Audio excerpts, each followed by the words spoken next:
ምላሾች ነው የሰጡት። አታመሳስሉ ይሉናል። ራሳቸው ግን ኤግዛምፕል ያመጡና ያመሳስሉታል። ራሳቸው ሜይ ቢ ክርስቲያን ተፍሲሩ እንትኑን ላክልህ ትከፍትላቸዋለህ። ሜይ ቢ ፈተዋቸው ነው ምላሾች። ግን መጀመሪያ ሱረቱል አንዓም ላይ ክፈትልኝ።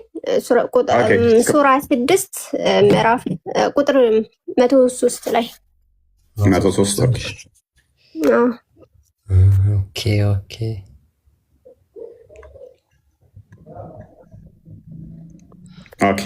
እናውቀዋለን። በእርግጥ አይሻም ተናግራለች ነገር እንደዚህ ይላል። አይኖች አያገኙትም ይላል ሱብሃነሁ ወተዓላ። አያዩትም፣ እርሱ አይኖችን ያያል። ቅድም ምን ብዬሽ ነበረ? የማናይበት ምክንያት ምንድን ነው አልኩሽ? አይኖች አያዩትም፣ ግን እዚህ ጋር ስለራቀ ነው የሚለው ነገር ነው። ያን አያሳይም። ለምን እንደው ታውቃለህ? አረብኛው ላይ ማለት ነው ላቱድሪኩል አታገኘውም፣ አደርስበት ማለት ነው። ግን ስለራቀ አይደለም። በእርግጥ ከኛ ሩቅ ነው፣ ግን አሁን አንተ እንደምትለው ወደ ከፍታ ስለራቀ ሳይሆን ግን ፈጣሪ ከኛ በማንነቱ አዎ ከኛ የራቀ ነው። ግን ለምሳሌ በሐሳብ በምናምን ግን ከኛ ጋር ነው በእውቀቱ። ለምን አላህ Subhanahu Wa Ta'ala ቆይ እንዳስረዳ ከደም ጋር ነው። እውቀት እኮ አይታይም። እውቀት አይታይም። ኤኔስ በሁለት ነገር አናገኘውም። ያመጣሽው አንቺ የሚደግምሽ አይደለም። አንደኛ ይደግመኛል። አንደኛ ከአርሽ በላይ ነው ብላችሁ ታምናላችሁ አይደለ? አያት ኦኬ። ከአርሽ በላይ ፍጡር አለ? የለም። በጣም ግዙፍ ነው አይደለ? አርሻው ፍጥረት ነው። በጣም ግዙፍ ነው አርሽ። ከአርሽ በታይ ደግሞ ውሃ አለ። ከዛ በታች ደግሞ ሰማዮች አሉ። እኛ ደግሞ ከዛ በታች ምድር ላይ ነን ያለ ነው። አላህ ደግሞ ያለው ከአርሽ በላይ ነው። እንዴት ሆነን ነው ታዲያ ልናየው የምንችለው? አርሹንም ማለፍ አንችልም። እንኳን አርሹ ሰማይን ማለፍ አንችልም። ውሃውን ማለፍ አንችልም። አይኖች ምን አያደርጉትም? አያገኙትም። አይናችን እዛ ድረስ ማየት አይችልም። አንደኛ። ሁለተኛ ስቲል አላህ ደግሞ ምን አለው?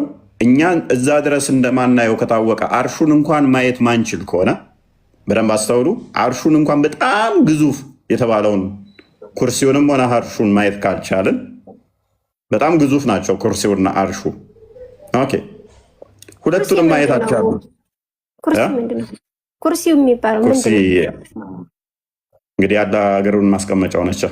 አታውቂያትም? ማለታል ኩርሲን ትቃሪ ያለሻል እና እዛ እኮ ኩርሲው እኮ እዛ ላይ እግሩ ማስቀመጫ ነው የሚል የለም። ሱረቱል በቀራ ላይ ያለው ተፍሲሮች አሉ። አይ እኔ ቁርአንና ሐዲስ ላይ ብቻ ነው ማውራት የምችለው፣ ተፍሲር ላይ አላወራም። አይ ቁርአንና ሐዲስ ብቻ በቂሽ አይሆንም። አክቹዋሊ ኤኒዌይስ በደንብ አሰዊ። ኤኒዌይስ ትልቁን አርሹን እንኳን ማየት አንችልም፣ እንኳን አላህን። አላህ ደግሞ ከአርሹ በላይ ከሆነ ልናየው አንችልም። ስለዚህ አይኖች አያገኙትም፣ አይደርሱበትም። አንደኛ ተስማማሁኝ። ስለዚህ እዚህ ላይ ከተስማማን፣ ስለዚህ አንድ ሰው እንደተደበቀ አላህም ከአርሽ በላይ ተደብቆ ነው ያለው። ለዛ ነው ተደብቆ ነው ምናምን የሚለውን ተውና አላህ Subhanahu Wa Ta'ala ከአርሽ በላይ ችግር የለም።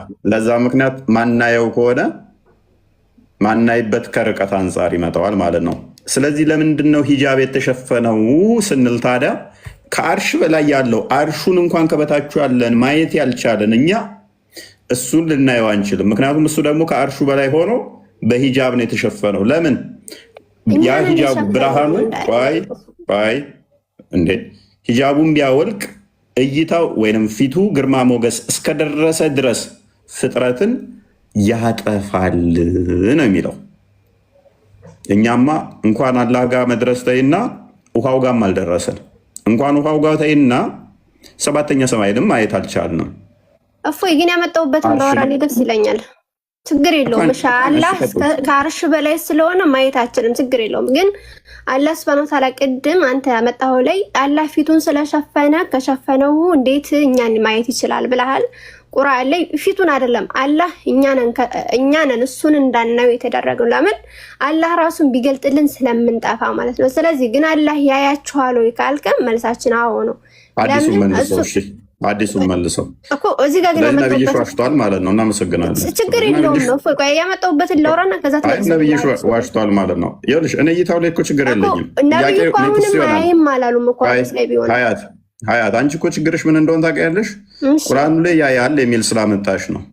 ኦኬ ግድ የለም ሀዲሱ ላይ ቢሆንም አያይም የሚል ጭራሽ ስለ እይታ አያወራም። ሀዲሱም ቢሆን እኛ እኮ ችግር የለብንም። እይታው ላይ እኮ ችግር የለብንም። ኔክስት ጥያቄያችን ነው እሱ የሚሆነው።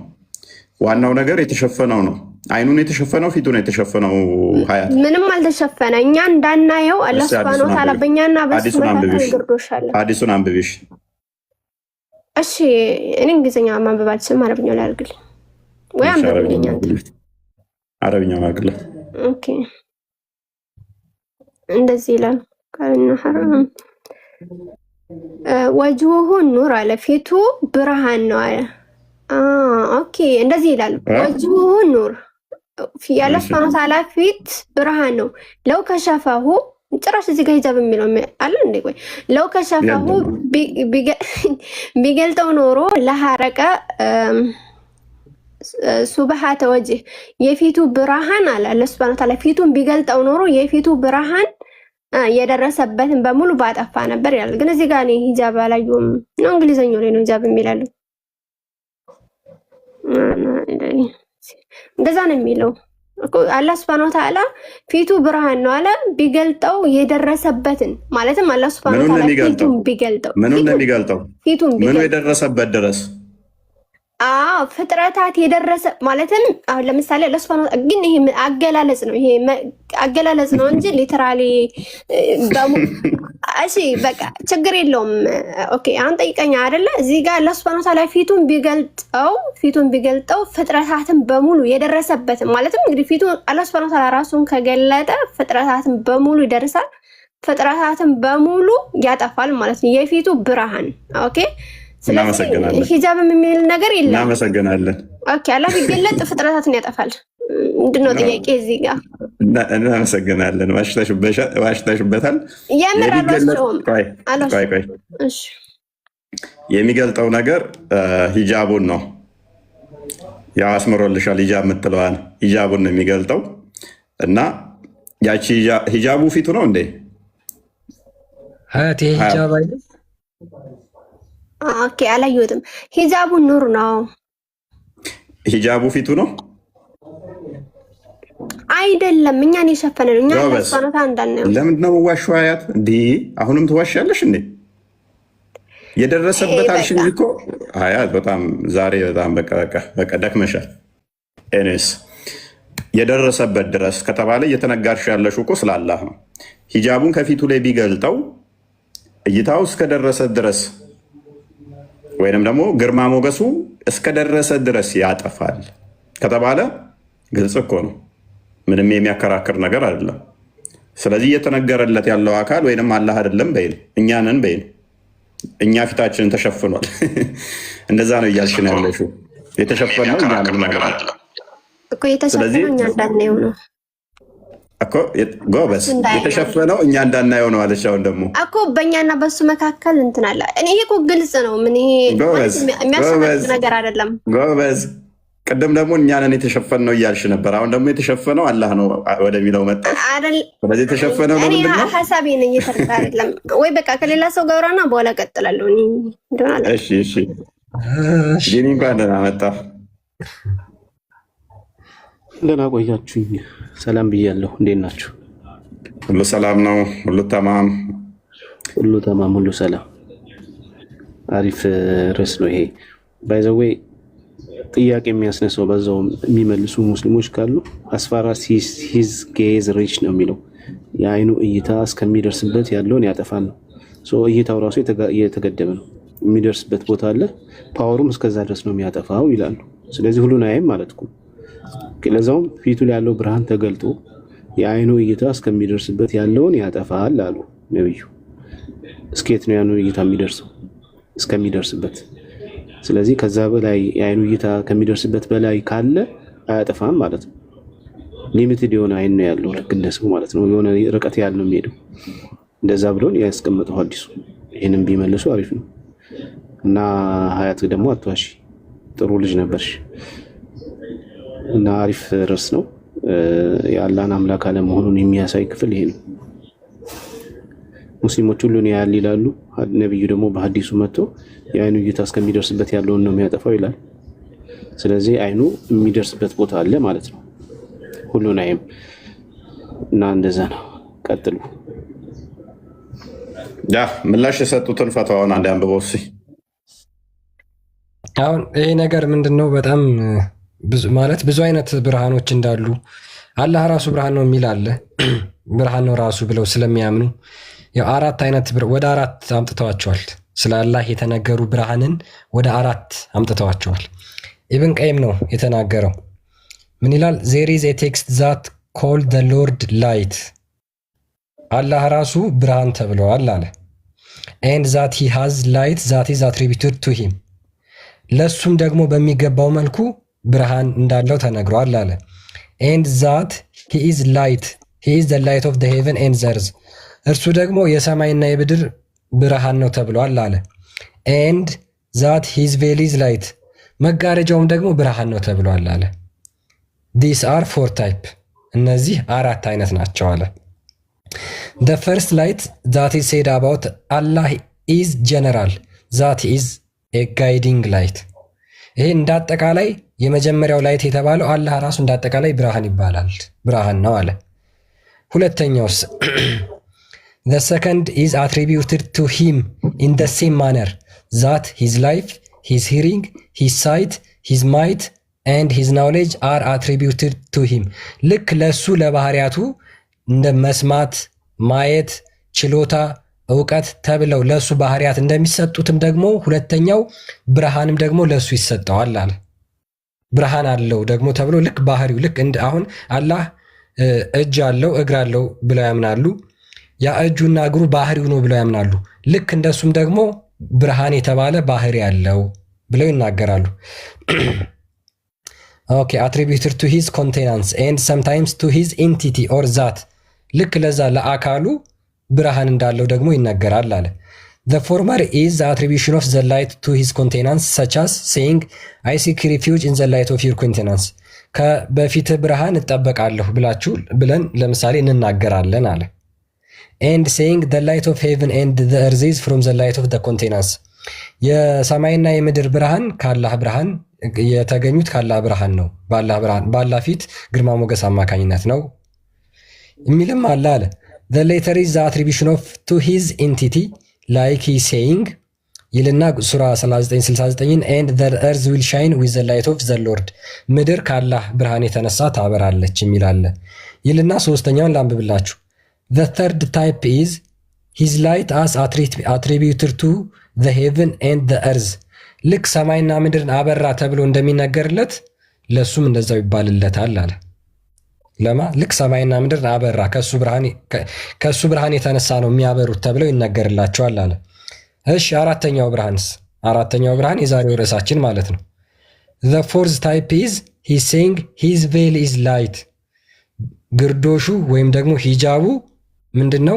ብርሃን ነው የሚለው ደግሞ አራተኛው ነው። look as regard the light with which Allah veiled himself፣ አላህ ራሱን ስለሸፈነበት ብርሃን ወይም ስለ ሂጃቡ አለ it is called light and fire፣ ብርሃንና እሳት ተብሏል። as mentioned in the authentic hadith narrated by አቡ ሙሳ በታማኝ ሐዲሱ እንደተረከው ይላል። ምን ብሎ his veil is light or fire፣ ሂጃቡ የጋረደው ማለት ነው ብርሃን ወይም ደግሞ እሳት ነው ብሎ ይናገራል።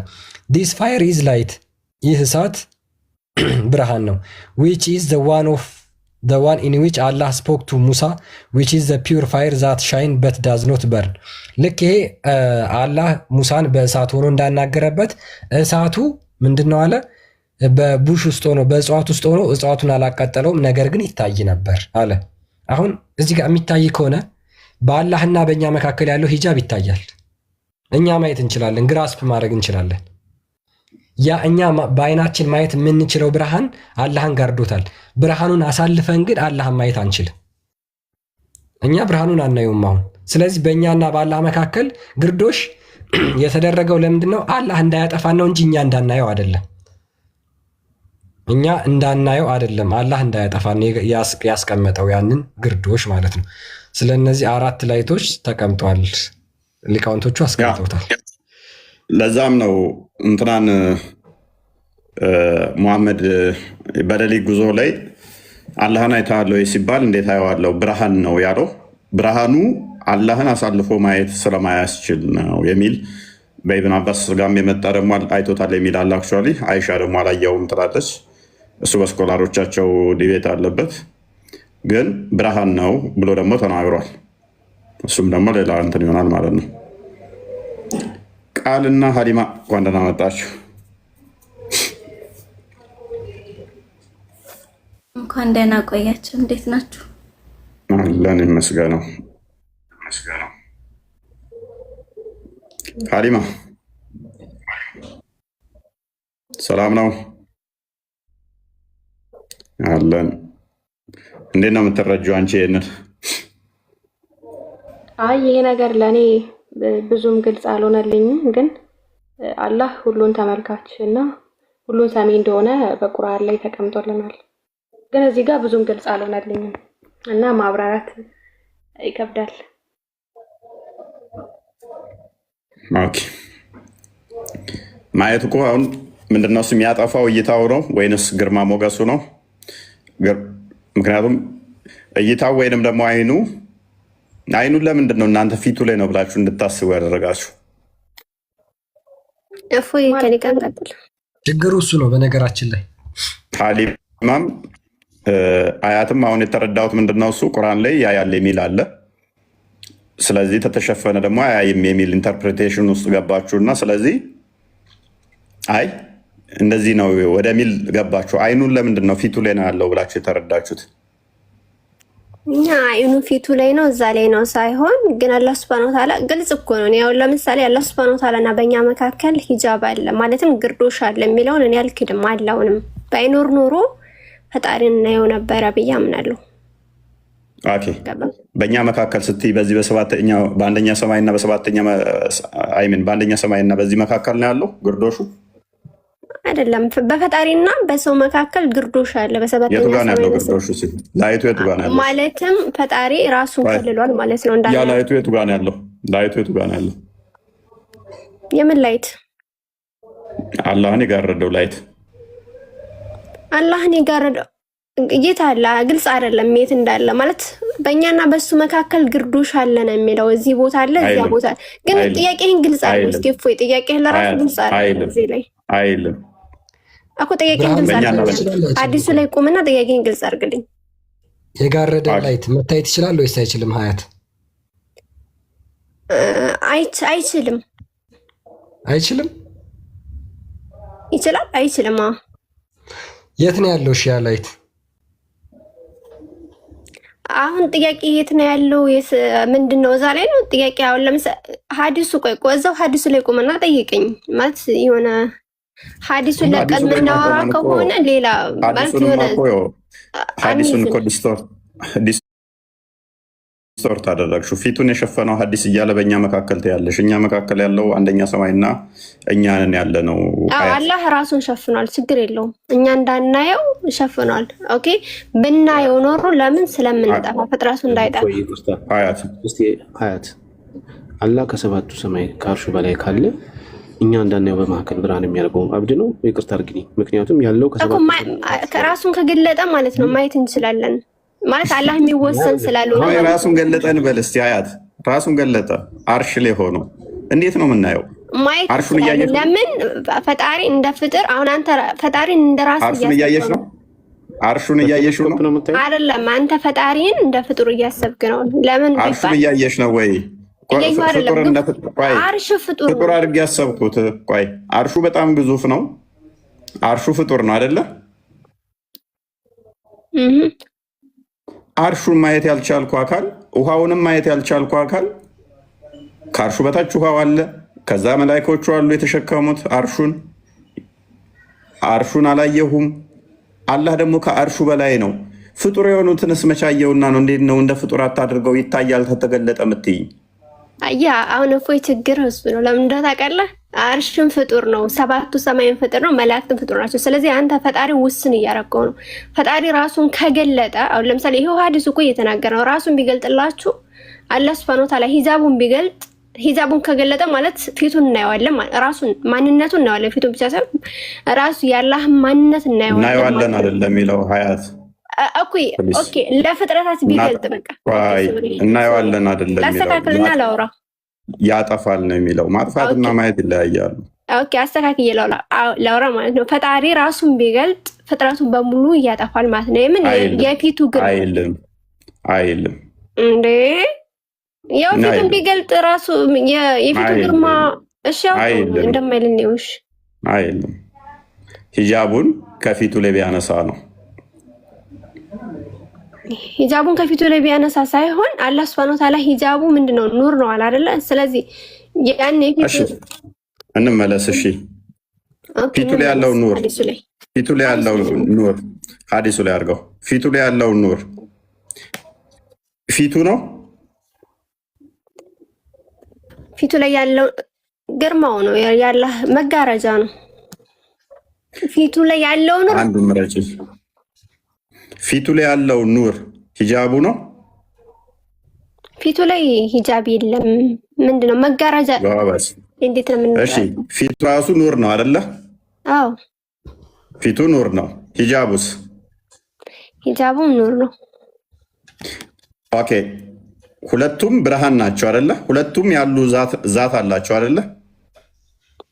ዛት ማለት ሁለቱም አሉ። በቃ ኤግዚስት የሚያደርጉ ናቸው። ኦኬ አላህ ራሱ ብርሃን ስለሆነ ብርሃኑ አላህ ኤግዚስት ያደርጋል። ኦኬ ሂጃቡስ ኤግዚስት ያደርጋል ወይንስ አያደርግም? ምን ማለት ነው? ሂጃቡ ኤግዚስት ልክ አላህ ኤግዚስት ያደርጋል። አላህ ብርሃን ነው። አዎ ኤግዚስት ያደርጋል ብለሽ እንደተናገርሽው ሂጃቡስ ኤግዚስት ያደርጋል አያደርግም? ኦኬ ያደርጋል። መልካም ሂጃቡና ሂጃቡ አለ፣ አላህ አለ። ሁለቱም ብርሃን ተብለዋል። አዎ አንድ ናቸው። አንድ ነው ወይንስ ሁለት ናቸው? ለምን አላህ ለምሳሌ ሂጃቡ አላህ አይደለም፣ የተለያየ እኮ ነው። አላህ ሱብሃነሁ ወተዓላ ኑር ነው አላህ አይደለም። አላህ ሂጃቡ አይደለም። እሺ ተስማማን። አላህ ሂጃቡ አይደለም፣ ሂጃቡ አላህ አይደለም። አዎ መልካም። ያ ሂጃቡ ከአላህ ጋር የጋረደው ከፍጥረታት ሁሉ ጋርዶታል አይደለ? ፍጥረታት እንዳያጠፋ አላህ ጋርዷል። አዎ መልካም። ያ ሂጃቡ ከአርሽ በላይ ነው የሚሆነው አይደለ? ከአርሽ በላይ ነው እዚህ ጋር ነው የሚል ነገር የለም። ስለዚህ ምክንያቱም አርሽ ፍጡር ነው።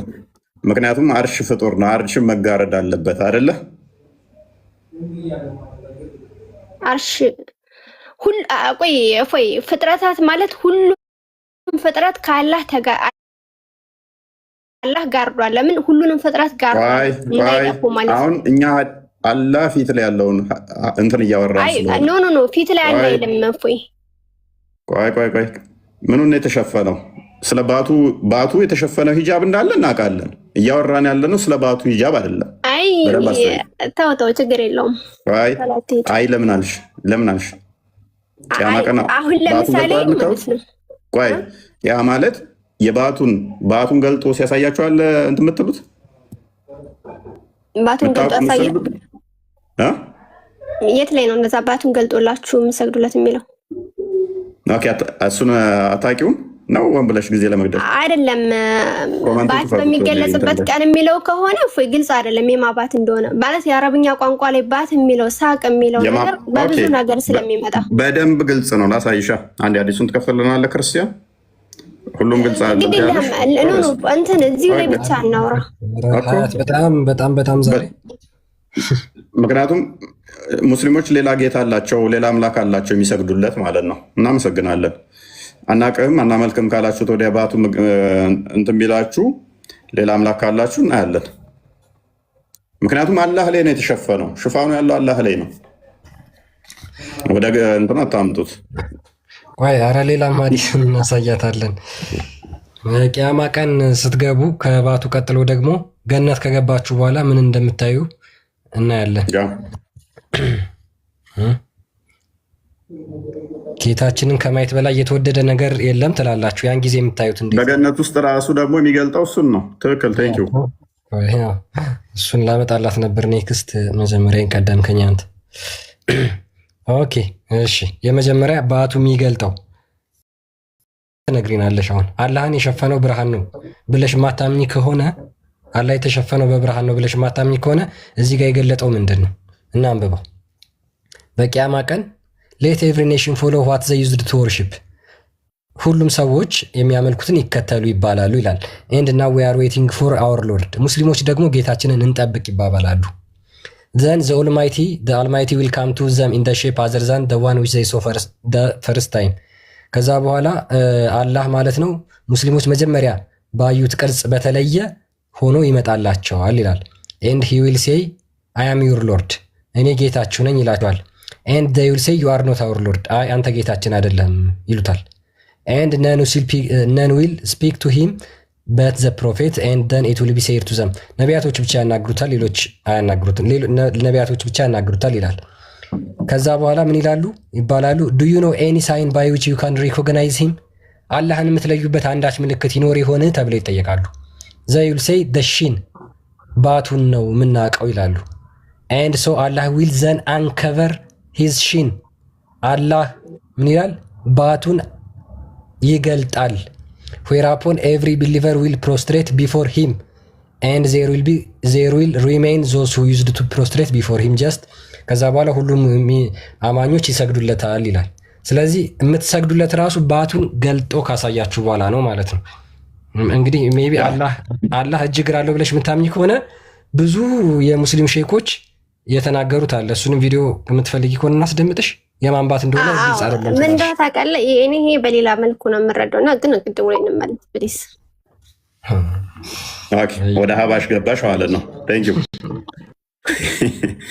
አንቺ ቁርአኑን ክፍል ከሆነ ሐዲሱ ግልጽ ነው። የማን ነው ድምፅ ይሰማኝ? አቤት፣ ግልጽ ነው እንትኑ። ኤኒዌይስ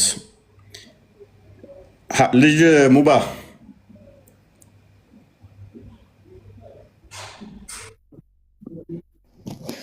ኦኬ፣ አንተስ ምን ትለናለህ?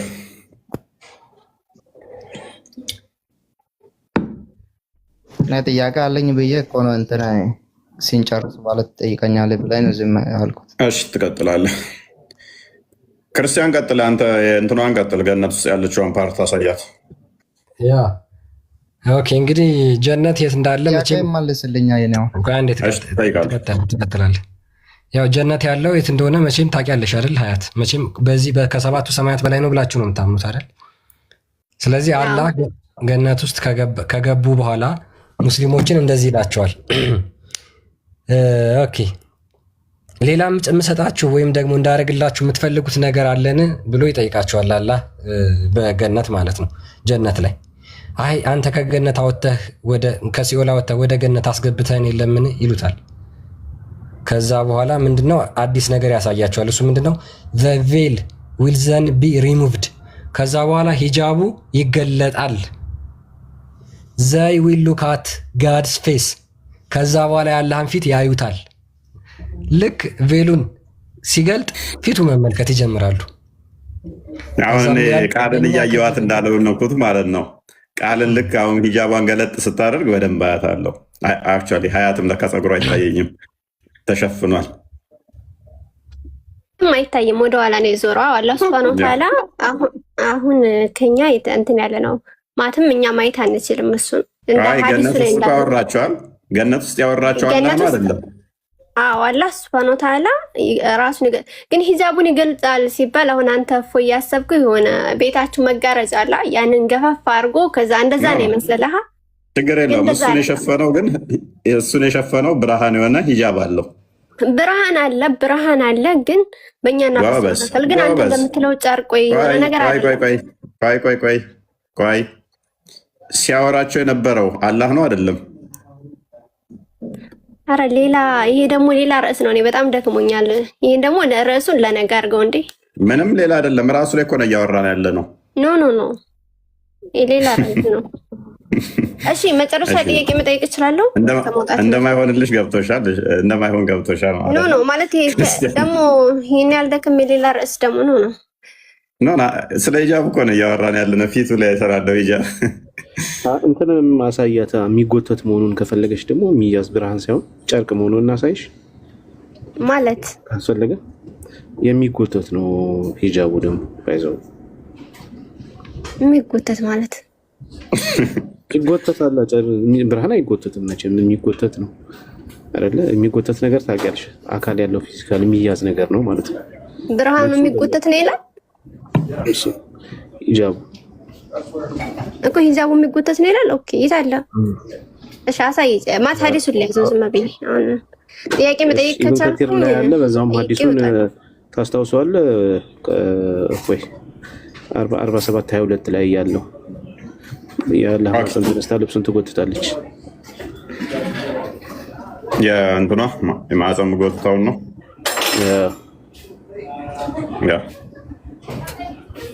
እሺ። ሐዲሱን እስከሚያወጣ ድረስ ግን ማህፀን የሚጎተት ነገር ነው። አረ የምትጎተት ነች። ያ መሐመድ እኮ ስራ መምጣት መናገር የሚችል አድርጎታል። ማይጎተት ነገር የለም። ድንጋይ መናገር መሄድ ያ እንትን ነው የሚለው ማተዝነት ነው የሚለው።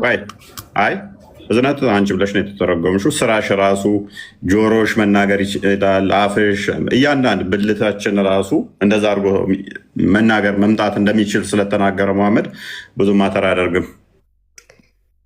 አዎ ግን ይሄ ሌላ ነው ፖይንቱ። ችግር የለውም። እፎይ መጠየቅ እችላለሁ ከጨረሳችሁ። ሜይ ቢ እኛው ሐዲሱ በቃ ይሄን ሐዲሱ ችግር የለውም ከጨረሳችሁ ማለት ነው። እናንተ ከጨረሳችሁ ጠይቃለሁ። አይ ማየት አለ ጨርሶ አይደለም። እሺ አንዴ እንትን በልና ቀጥልሽ። እኔ ስላለኝ ነው መጽሐፉና ሐዲሱን ስላስታወስኩ ነው። አይ መክፈት እንትኑ ይቻላል። የሚጎተተው ብርሃኑ ነው ወይንስ? እሺ ምንድነው? ዝምድና ነው ብለሽ ነው የምትፈጪው አንቺ? ዝምድና ነው የሚለው ስለ ዝምድና መቁረጥና ለመቁረጥ ነው የሚያወራውና ስለ ብርሃን የሚያወራ ነገር አይደለም። ያለቀም እንግሊዘኛው ትርጉም ላይ ስህተት ያለበት ይመስለኛል። አይ ራም ነው የሚለው አክቹዋሊ ማዕፀን ይውላል። ለማዕፀን ዝምድና ቀሪብ ነው በአረብኛ አይደል? ቀሪብ ነው እንደዛ ነገር። ራሂም የሚል አለ ቁርአን ላይ ማለት ይሄ ምሳሌ ራሂም የሚለው ሁለት ፍቻ አለው። ገባ? አንድ በአንድ ብቻ አይደለምና የመጣበት እዛ ላይ ማዕፀን ምንድነው እሱ? ማዕፀን ምንድነው የሚባለው? ሁለቱም እንደዛ ነው። ሁለቱም ማዕፀን ምንድነው እሱ? ማዕፀን በአረብኛ ማዕፀንም ራሂም ነው የሚባለው። ይሄኛውም ዝምድናም ራሂም ነው የሚባለው። ጎበዝ። ስለዚህ ግን እንዳውዱ ነው የሚባለው። ቆይ አንዴ። እሺ ዝምድናም ራሂም እንትናም ደግሞ ዝምድናም ራሂም ማዕፀንም ራሂም ይባላል ናልሽን? አዎ ኦኬ። ቀሪብስ? ቀሪብ ደግሞ ቅርብ ማለት የቅርብ ሰው ማለት ነው። ያ ዘመድ ማለት ነው። ስለዚህ ለምንድን ነው ታዲያ እሱን እያለ የማዕፀንን ስምነት ማለት አረብኛ ቋንቋ ላይ ነው። ለምሳሌ ማለት ነው አረብኛ ቋንቋ ላይ አንዱ ምንድን ነው አንዱ ቃል የሆነ የተለያየ ትርጉም ይኖረዋል ማለት ነው። ስለዚህ ኦኬ እንደዛ ከሆነ ደግሞ ከአንቺ የተሻሉት አረብኛውን የሚያውቁ ማህፀን ብለው ተርጉመውታል። ተሳስተዋል እያልኩ እኮ ነው። ለምን እንደውዱ ነው ለምን ከአንቺ የተሻለ የሚያውቁት ማህፀን ብለው ተርጉመውታል። ተሳስተዋል ለምን ትያለሽ? አንቺ ተሳስተሽዋል እንጂ ከአንቺ የተሻሉት ስኮላሮቹ ዶክተር የተባሉት የዲን የእንትን አስተማሪ የሆኑት ማህፀን ብለው ነው የተረጎሙት። ተሳስተዋል። ስለዚህ ለምንድነው ኡስታድ አንቺን ዋና ሐዲስ ተርጓሚ ምናምን ማያደርጉሽ? የዲን መሪ ምናምን ለምን አያደርጉሽም? ኢንሻአላህ በቅርቡ የመጅልስ መሪ ነው የምሆነው። ታያለህ። ሴት መሪ መሆን አችልም ብሏል መሐመድ። ባይዘ ዘመድ ሚሽከረከር አይደለም። ልብ በይ እንደ ጎማ ቅርጽ ያላት እየተሽከረከረች ነው። ታላቅሽ ሙፈሲር ኢብን ከሲር ብሎታል። ሐዲሱን እንደዛ ስላላገኘሁበት ማንም ቢል እየተሽከረከረች ትመጣለች ብሏል። ሮቴት እያደረገች ትመጣለች። ዘመድ እንደዚህ ድቡልቡል ሆና እየተሽከረከረች ዘመድ ትመጣለች። እኔ አሁን ላወራ አልፈለኩም ነበረ። ከፈለገ ግን ይከፈት። 87 ክፈትለት ቡካሪ። ለማንኛውም ዘመድም አልሽው ማህፀንም ልብሱ ይጎትታል ነው ዋናው አላማችን። ትጎትታለች ይላል ግን ልብስ የሚል ነገር የለውም እንጂ ጭራሽ። እሺ ምኑን ነው የምጎትተው? አንተ ይጎትታል የሚል ነገር ያላዩበት ማለት ብዙ ጊዜ ሲሉ ሰምቼ እየደጋግሜ እያዩት ነበርና እኔ አላውቅም። ምናልባት ሐዲስ ተሳስቼ እንደሆነ አላውቅም። እስኪ እኔ ለማንሽ ነው። እሺ ፈትላት ክርስቲያን 57 89 መሰለኝ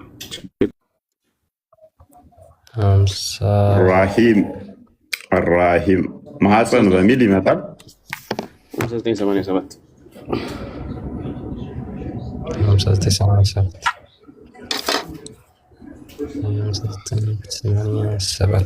እንደ እንትንም የተሽከረከረ ይመጣል ይላል። ኢብን ከሲር አርሹ ላይም ነው የተጣበቀው ብሎ የሚናገር አለ። ያ ዝምድና እዛ ተጣብቆ ነው ያለው አርሽ ላይ።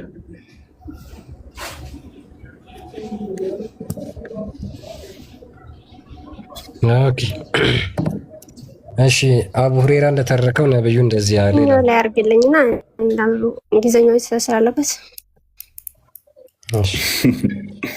እሺ ስኮላራችን ትልሽ ቀጥሽ አረብኛ ካለች ችግር የለውም። እሺ ታውቢን እሺ እንደዚህ ይላል። ኦኬ አነብዩ ሰለላም መልእክተኛው ምን አለው? ቃለ ኢነላህ ኸለቀል ኸልቅ አላህ ሱብሓነሁ ወተዓላ ፍጥረታትን ፈጠረ። ሐታ ኢዛ ረፈዐ ሚን ኸልቂሂ አላህ ሱብሓነሁ ወተዓላ ፍጥረታትን ፈጥሮ ከጨረሰ በኋላ ቃለት ራሂም ምን አለች? ዝምድና። በነገራችን ላይ ራሂምም አላህ ሱብሓነሁ ወተዓላ እዝነት የሚባለውንም ፈጥሯል። በሌላ ሐዲስ ላይ ማነው ቃለት ራሂም የተፈጠረች ነገር ናት። አላህ ፈጥሮ 99ን እሱ ጋር አስቀምጧል። አንዱን ወደ ምድር እንደላከ ይናገራል። ቃለት ራሂም ምን አለች? ራሂም ማለት ዝምድና መቀጠል ማለት ነው። ግን ይህ ምሳሌ አነጋገር ነው። ሀዛ መቃሚ ይሄ የኔ መቆሚያ ነው። እስኪ ትንሽ ቀረብ አድርግልኝ። ሀዛ መቃሙል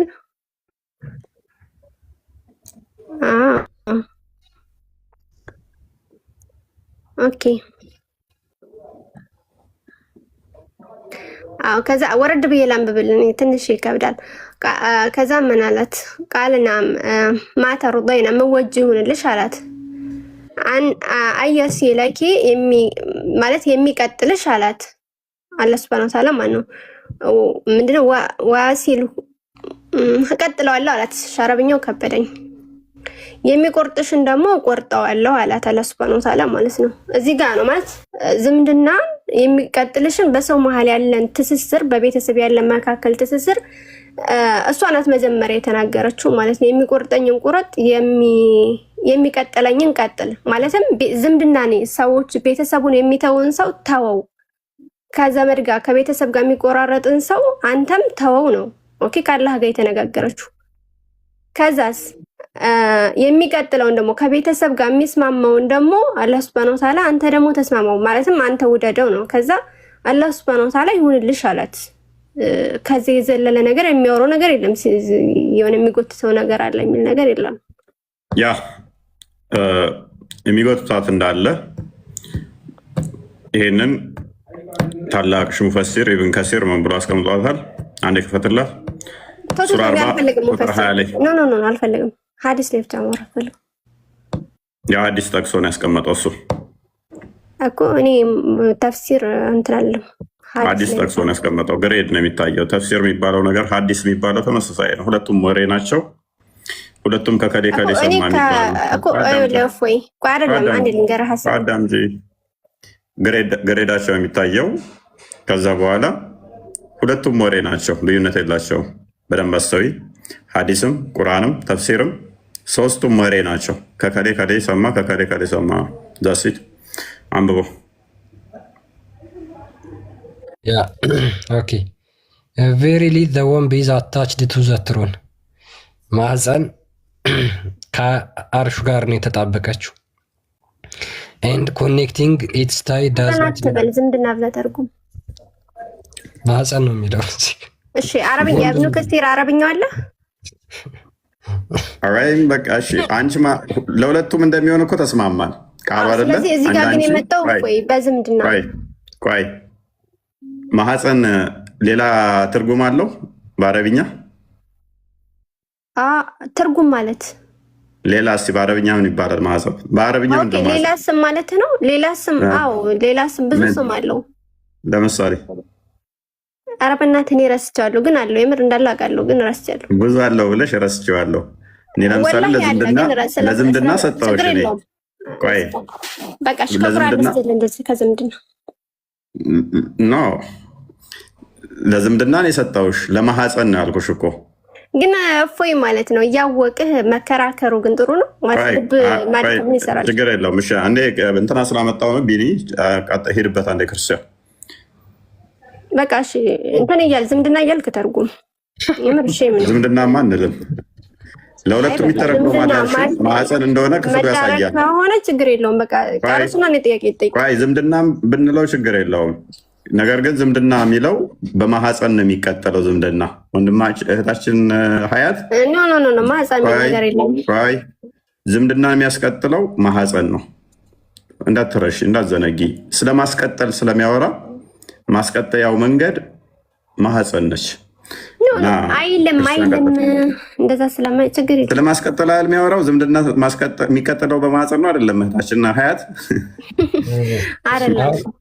ወንድ የሚለውን ሰርች ስታደርጊው ራሱ የሚመጣው ማህፀን ነው። ሀያት እንግሊዘኛው ስህተት ትርጉም ተሳስቷል። ስለዚህ አንተ ማህፀን እንደዚህ አይደለም ታመጣበት። አሁን ክፍሉን አንዱ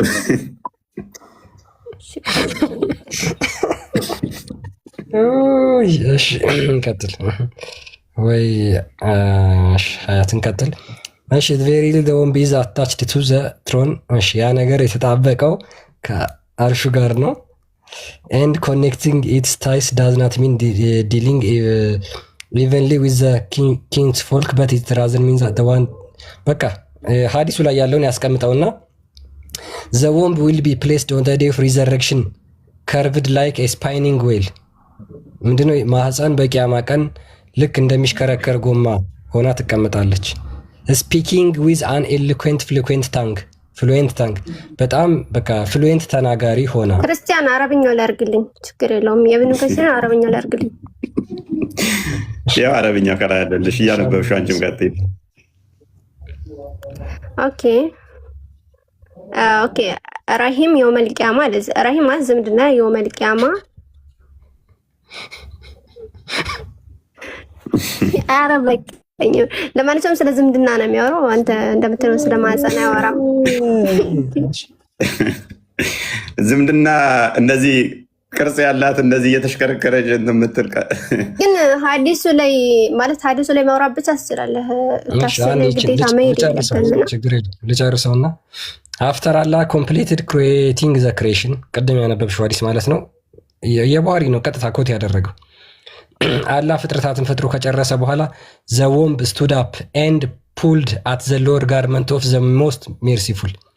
ማህፀን ተነስታ የአላህን የውስጠኛውን ልብስ ትጎትታለች። ከዛ ምን ይላል አላህ? ስቶፕ ዛት አቁሚ ብሎ ይናገራል። ይሄው አረብኛውም እዚሁ ተቀምጧል። ኤኒዌይስ በቃ አሁን አውየሽ ሲጀመር ቅድም እንግሊዘኛው ላይም አዲሱ ላይ ዘላለች። ስቶፕ ብሎ ያላትን ስታበሳጨው ማለት ነው። አያት ዘላ ነበር እንግሊዘኛውም አለ አዲሱ ላይ።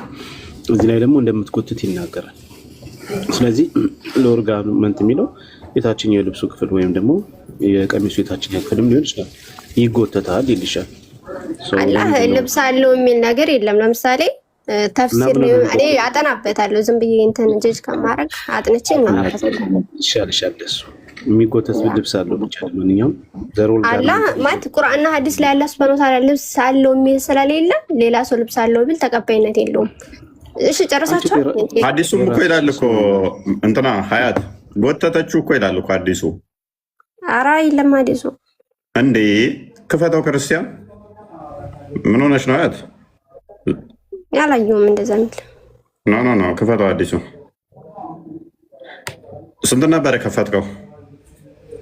5982 4830 ክፈተው። እሺ ቡሃሪ 4830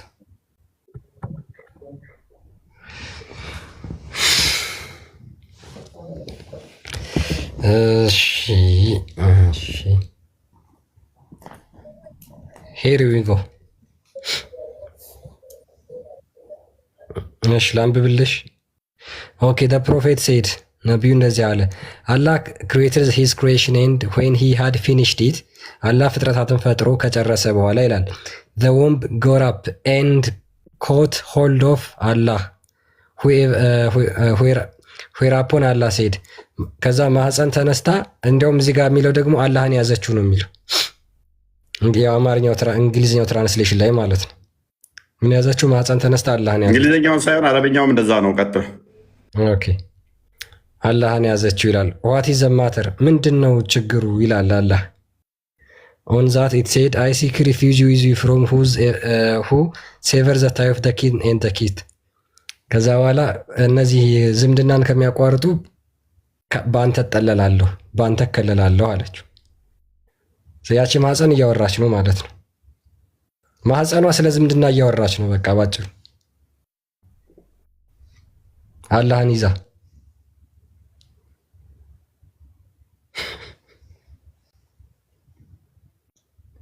አይ ቲንክ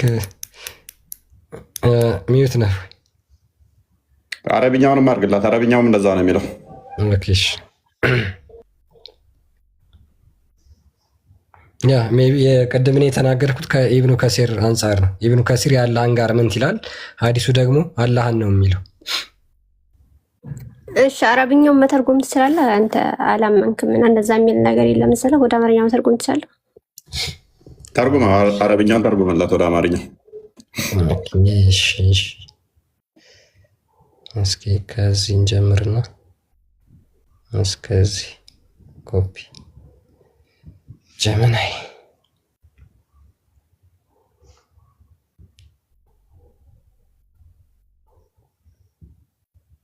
ልብሱን ጎተተችበት ቢባል ይሻል ነበር። ኢብን ከሲር ትንሽ ለማስታረቅ ሞክሯል።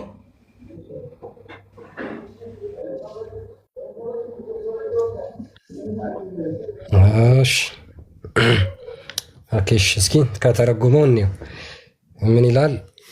ሶሪ እሺ አላህ ፍጥረትን ፈጠረ።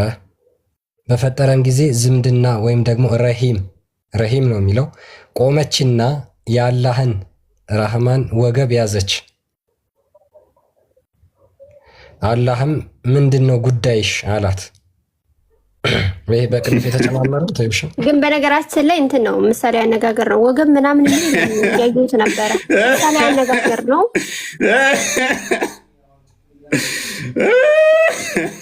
ቀጥል ምሳሌ አነጋገር ነው። እሺ ቀርብሽ ይሻል ነበር። አየሽ ወገቡ ራሱ ተገለጠ። አይ አያት ወገብ መጣ ማለት ነው። ባይዘ ፈተዋ ሰጥተውበታል። በዚህ ጉዳይ ላይ ፈተዋ ሰጥተውበታል። የአረብኛውን ቃል ወገብ የሚለውን ወገብ ነው የሚባለው፣ ሌላ ትርጉም የለውም ብለው ተከራክረውበት ምን ላይ ሰጥተውበታል። ወገብ ነው ብለው አልፈውታል።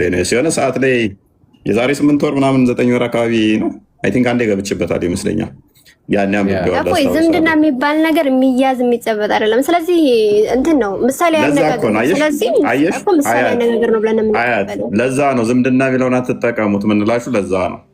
ማህፀን ነች አላህን ወገቡን እዛ ልቀቂኝ አትልቀቂኝ ኖ ማህፀን የሚል አይደለም፣ ግን ይህ ምሳሌ ያነጋገር ነው ብለን የምንቀበለው። ስለዚህ በምሳሌ ያነጋገር ጀጅ ማድረጋቸው። እሺ በቃ ከጨረስክ እንግዲህ ቃል ቢኒ ተወጣው አይመለከተኝም። ችግር የለውም ከቢኒ ጋር እናወራበታለን በኋላ። ጠይቃት ሀያትዬ፣ የምጠይቅሽ ምን መሰለሽ፣ ወገቡ አካባቢ ማህፀን ለምንድን ነው የቀረበችው ነው? ማህፀን አይደለም ዝምድና ናት። ዝምድና ግን ምንድነው ምሳሌ ያነጋገር ነው። ያው ዝምድና ላይ እኮ ከዛ ረሂም ብሎ ቀጥላለሁ። እሺ ሰምቼሻለሁ። ያንቺ ለጊዜው እስኪ ዝምድና በላትና ተስማማና፣ ዝምድና ለምንድን ነው ያላህን ልቀቂኝ አትልቀቂኝ ይዘው ሳይሆን አይ ልቀቂኝ አትልቀቂኝ የሚል ነገር የለም። ይዘው ሳይሆን ግን ምሳሌያዊ አነጋገር ነው ብለን የምንቀበለው። ገባህ? ለምሳሌ ንግግር የሚባል የለም። አንቺ እንዴ አለ ዛሬ አለ ምሳሌያዊ አነጋገር ቆይ አንድ ሀዲሱን ክፈተው እስኪ። አቁሚ ብሎ እኮ ይቆጣታል እኮ እንደዛ አልተባለም እያለች ስለሆነ የዋሻው እንዳይመስል ወላ ይቆጣታል። ረፊ ብሎ እያላት አቁሚ ማለት አለ እንዴ? ሎክ the prophet said Allah created his creation and when he had finished it ነብዩ እንደዚህ አለ። አላህ ፍጥረትን ፈጠረና ሲጨርስ አለ the womb got up and caught hold of Allah whereupon Allah said ማህፀን ወይንም ደግሞ ውምብ ተነሳችና አላህን ያዘችው። ከዛ ምን አላት እሱ ዋት ኢዝ ዘ ማተር ኦን ዳት እሱ ምንድነው ችግርሽ ምንድነው እሱ ብሎ ጠየቃት ማለት ነው።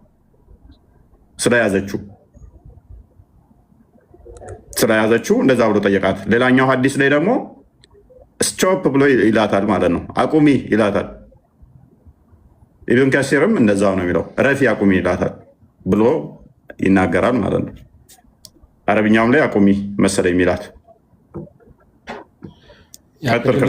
ሐዲስ ላይ እንደዛ ነው የሚለው። ስቶፕ ብሎ ታበሳጨዋለች እና ሐዲሱ ላይ ለመቁረጥ ሞክሯል። ኢብን ከሲር ደግሞ አምጥቶ ታስቀምጦታል። አሊያሻሽል ሞክሮ ነው። ኢብን ከሲር እኮ ልብሱን ጎተተችበት ያለው ወገቡን ከያዘች አላህ ሚያዝ አካል አለው ወይ የሚለውን ለመሸሽ ነው። ልብሱን ጎተተችበት ደሎወር ፓርት ኦፍ እንትኑ አካባቢ መሰለኝ እሱ የሚለው የጎናዱ አካባቢ ከዛ ጎተተች ከስር ያለውን ነው የሚለው። ወገቡን ያዘች ነው የሚለው ፈተዋቸው ላይ የተወሰነ እንደዛ ብሎ ያስቀምጣል። እና ለማንኛውም በዚህ ሐዲስ መሰረት ደግሞ አላህ ራሱ አዲስ አካል ተገልጧል፣ ወገብ የሚባል ማለት ነው ማለት እና አንቺ ምንድነው መሰለሽ ችግርሽ? ትርጓሜ የራስሽ እስልምና አለሽ። ቆይ አንዴ ስሚ፣ እስልምና የራስሽ በራስሽ ልኬት ብቻ ያስቀመጥሽው ራስሽ ብቻ የምተነትኙ ስኮላሮቹ የማያውቁት ሙስሊሞቹ የማይቀበሉት የራስሽ እስልምና አለሽ። እንደፈለግሽ ነው የምትፈችው። ይሄ ደግሞ በእስልምና ይቻላል። ባይዘው የራስ እምነት የሚባል የራስ አስተሳሰብ የሚባል የለም። የተፈታውን ትቀበያለሽ፣ ካልተቀበልሽ ከእስልምና ትወጫለሽ። የራሴ ትርጓሜ የሚባል የለም። አንቺ ግን እንደ ልብሽ ስለሆንሽ እንደ ልብሽ ተርጉሚ፣ ችግር የለውም፣ እኛ እናበረታታሻለን። ግን እስልምና አንቺን አመለካከት አይደግፍም። አንቺ እስልምና አይደለሽም። እስልምና የሚለካው በስኮላሮቹ በተርጓሚዎቹ እና በእነሱ ነው እንጂ በአንቺ ትርጓሚ አይደለም። ለማንኛውም ወደዚህ የመጣ ነው ምንድነው የሚጎተት ነገር አለው። ልብስም ወገብም ወይም ደግሞ በቃ ወገብ ከሆነ ወገብ ኢብን ከሲር ልብስ ይለዋል። ቅድም ደግሞ እኔ ያመጣሁት ለዛ ላይ ደግሞ እንዳበሳጨችው እና አቁሚ እንዳላት ይናገራል። በተለያየ ዘገባ ላይ መጣ እና ይሄ ነው ዋናው። ወደዚህ የመጣ ነው ለዚህ ነው። እና ወደ ብርሃኑ ወደ እንትኑ ተመለሱ። ወደ መጀመሪያው ውይይታችሁ የምርሳችሁ ተመለሱ። አንዴ 5 ሰዓት ብሏል እኮ 6 ሰዓት ነው። ስለዚህ አንድ ተረጂ ነው ወደ ለኛ ተራ ይሰጠን ደግሞ ነገር እንዳለው አንቺ እኔን ትጠይቀኛለሽ። ብዙ ጊዜ በውስጥ ጠይቀሽኛል። ቅድምም ስጠይቅ የነበረው በቀደም አስረድቼሽ ነበር። ለማንኛውም እሺ በውስጥ ጠይቂ። ወይም መጽመቅ ነው የፈለኩት ተራዬን እንትን ነኝ እንደ የምጨምቅኝ የምንድን ነበረ የሚጨመቀው? ጁስ ነኝ። ኦኬ ልጅ ሙባ ይቀጥልና ትቀጥያለሽ። እሺ ልጅ ሙባ ረጅም ሰዓት ጠበቀ። እሷ ጅብሪል ነች እንዴ አንተን የሚጨምቅ ነገር አታያይዘሽ ይቀጥል። ልጅ ሙባ አለ። በቃ እንቀበላቸውና እንጨርስ መሰለኝ።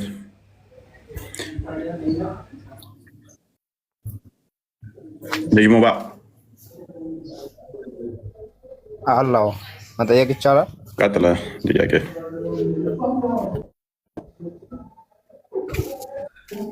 ስንት አምላክ ነው የምታመልከው አንተ? ስለ አንተ እምነት ልጠይቅ እስኪ። በሰው እምነት ላይ ሁሌ ትጠይቃለህ።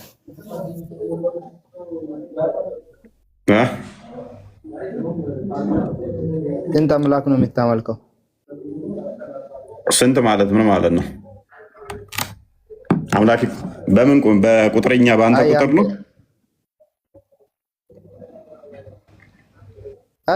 የጠየቅኩኝ መልስልኝ። በእኔ ቁጥር ሳይሆን በእምነቴ ልክ ነው እየጠየቅኩ ያለሁት። መልካም። ፈጣሪ ምንም አምሳያ ማለት ነው። ኦኬ እሺ አዳም። ፈጣሪ ምንም አምሳያ የለውም ብለን እናምናለን። ቁጥር ራሱ ለሚለካ ለሚሰፈር እሱም ማተራ አይምሮ ውስጥ ዘመተ ከሆነ እኔ አንድ እንደሚባለው እኔ ሁለት ጫላና አበበ ሁለት እንደሚባሉት እነዛ ፈጣሪ ይቆጠራል፣ ይሰፈራል፣ ይለካል የሚል እሳቤ ዘመተ ከሆነ ፈጣሪ ምንም አምሳያ ስለሌለው በእንደዚህ አይነት ቁጥር የሚለካ የሚቆጠር አይደለም። ነገር ግን ሌላ አምላክ የለም እርሱ ብቻ ነው ያለው የሚለውን ለማመልከት ዘዳግም ምዕራፍ 6 ቁጥር 4 ላይ እስራኤል ሆይ ስማ አምላካችን እግዚአብሔር አንድ እግዚአብሔር ነው የሚል አለ። ስለዚህ አንድ እግዚአብሔር አለ፣ አንድ አምላክ እናመልካለን። አንድ የሚለው ግን ሙባ በደንብ አስተውል። አንድ የሚለው አንተ እንደምትቆጠረው በታይምና በስፔስ ዳይሜንሽን ውስጥ ገብተህ እንደምትወሰነው አይደለም። ኖ እንደማመጥ አብ ማን ነው? አብ ማን ነው ማለት አብ ማን ነው? አንተ የምታመልከው አምላክህን ነው እየጠየቅህ ያለሁት። አብ ማን ነው? እኔም የመጀመሪያው ጥያቄ ተመለሰልህ? አልመለስክልኝም። እስካሁን እየጠየቅኩኝ። ኦኬ፣ ምንድን ነበር የመጀመሪያ ጥያቄህ? እግዚአብሔር ስንት አምላክ ነው የምታመልከው አልኩህ። አንድ ነው አልከኝ። እና ተመለሰ? ቆይ ተመልሷል? ተመልሶልኛል። አንድ ነው አልከኝ። ተመልሶልሃል። አንድ ነው አልከኝ። ልብ በል። እሺ ልብ በል። አንድ ነው አልከኝ። አዎ። ከዛ ውጭ የለም አይደል? ያ አንድ አምላክ ነው ያለው። አንድ አምላክ ነው። እሺ ልብ በል። እሺ አብ ማን ነው? አብ ነው ወይስ አንድ አምላክ ማን ነው?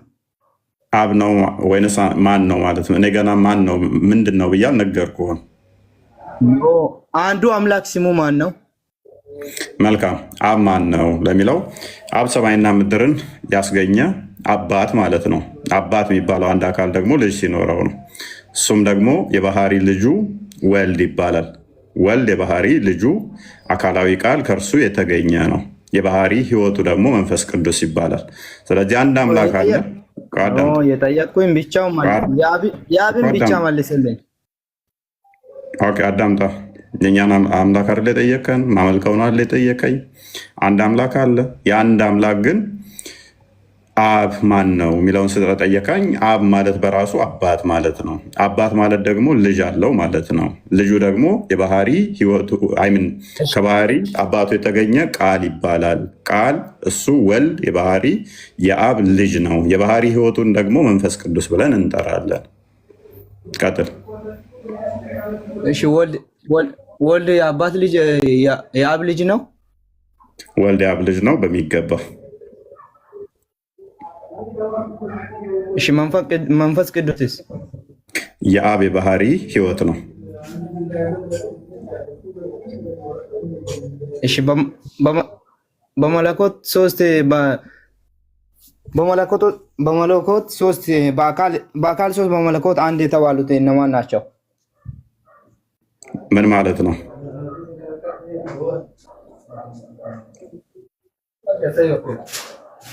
ጥያቄውን አጥራቅር። በመለኮት ሶስት በአካል አንድ፣ እንደገና ደግሞ በመለኮት አንድ በአካል ሶስት። አጥራ ጥያቄን ቅድሚያ። በአካል ሶስት በመለኮት አንድ የተባሉት አብ፣ ወልድ፣ መንፈስ ቅዱስ ናቸው በሚገባ።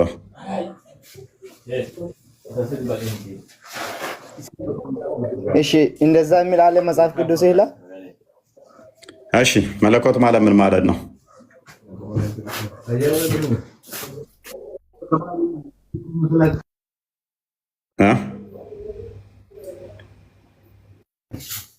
መለኮት ማለት ምን ማለት ነው?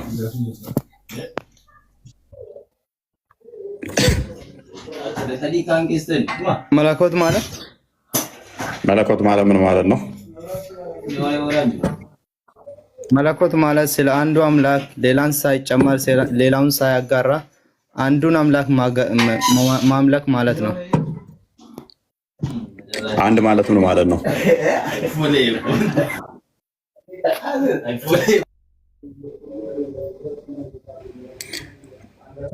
አልከው አንድ አምላክ ነው አላልከኝ? አንድ ማለት ምን ማለት ነው?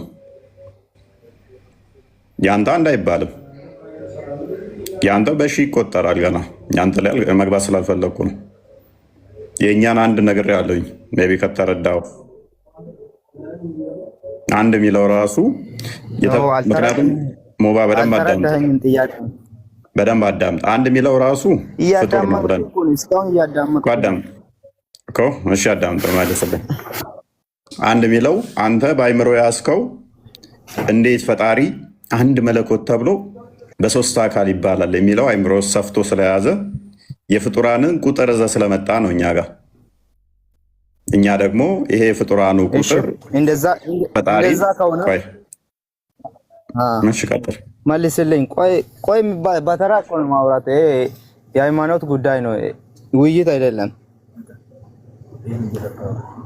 መልስልኝ። ቀጥል። እሺ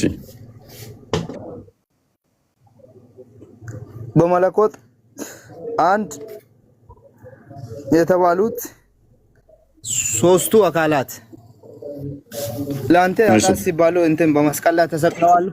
ከኢየሱስ ክርስቶስ ውጭ የተሰቀለ አምላክ አለ ብለህ ታስባለህ? ናም ደባልቀው ጥያቄና ወይና አርቲኩሌት አድርግና አንድ ጥያቄ በስርዓት ጠይቅ።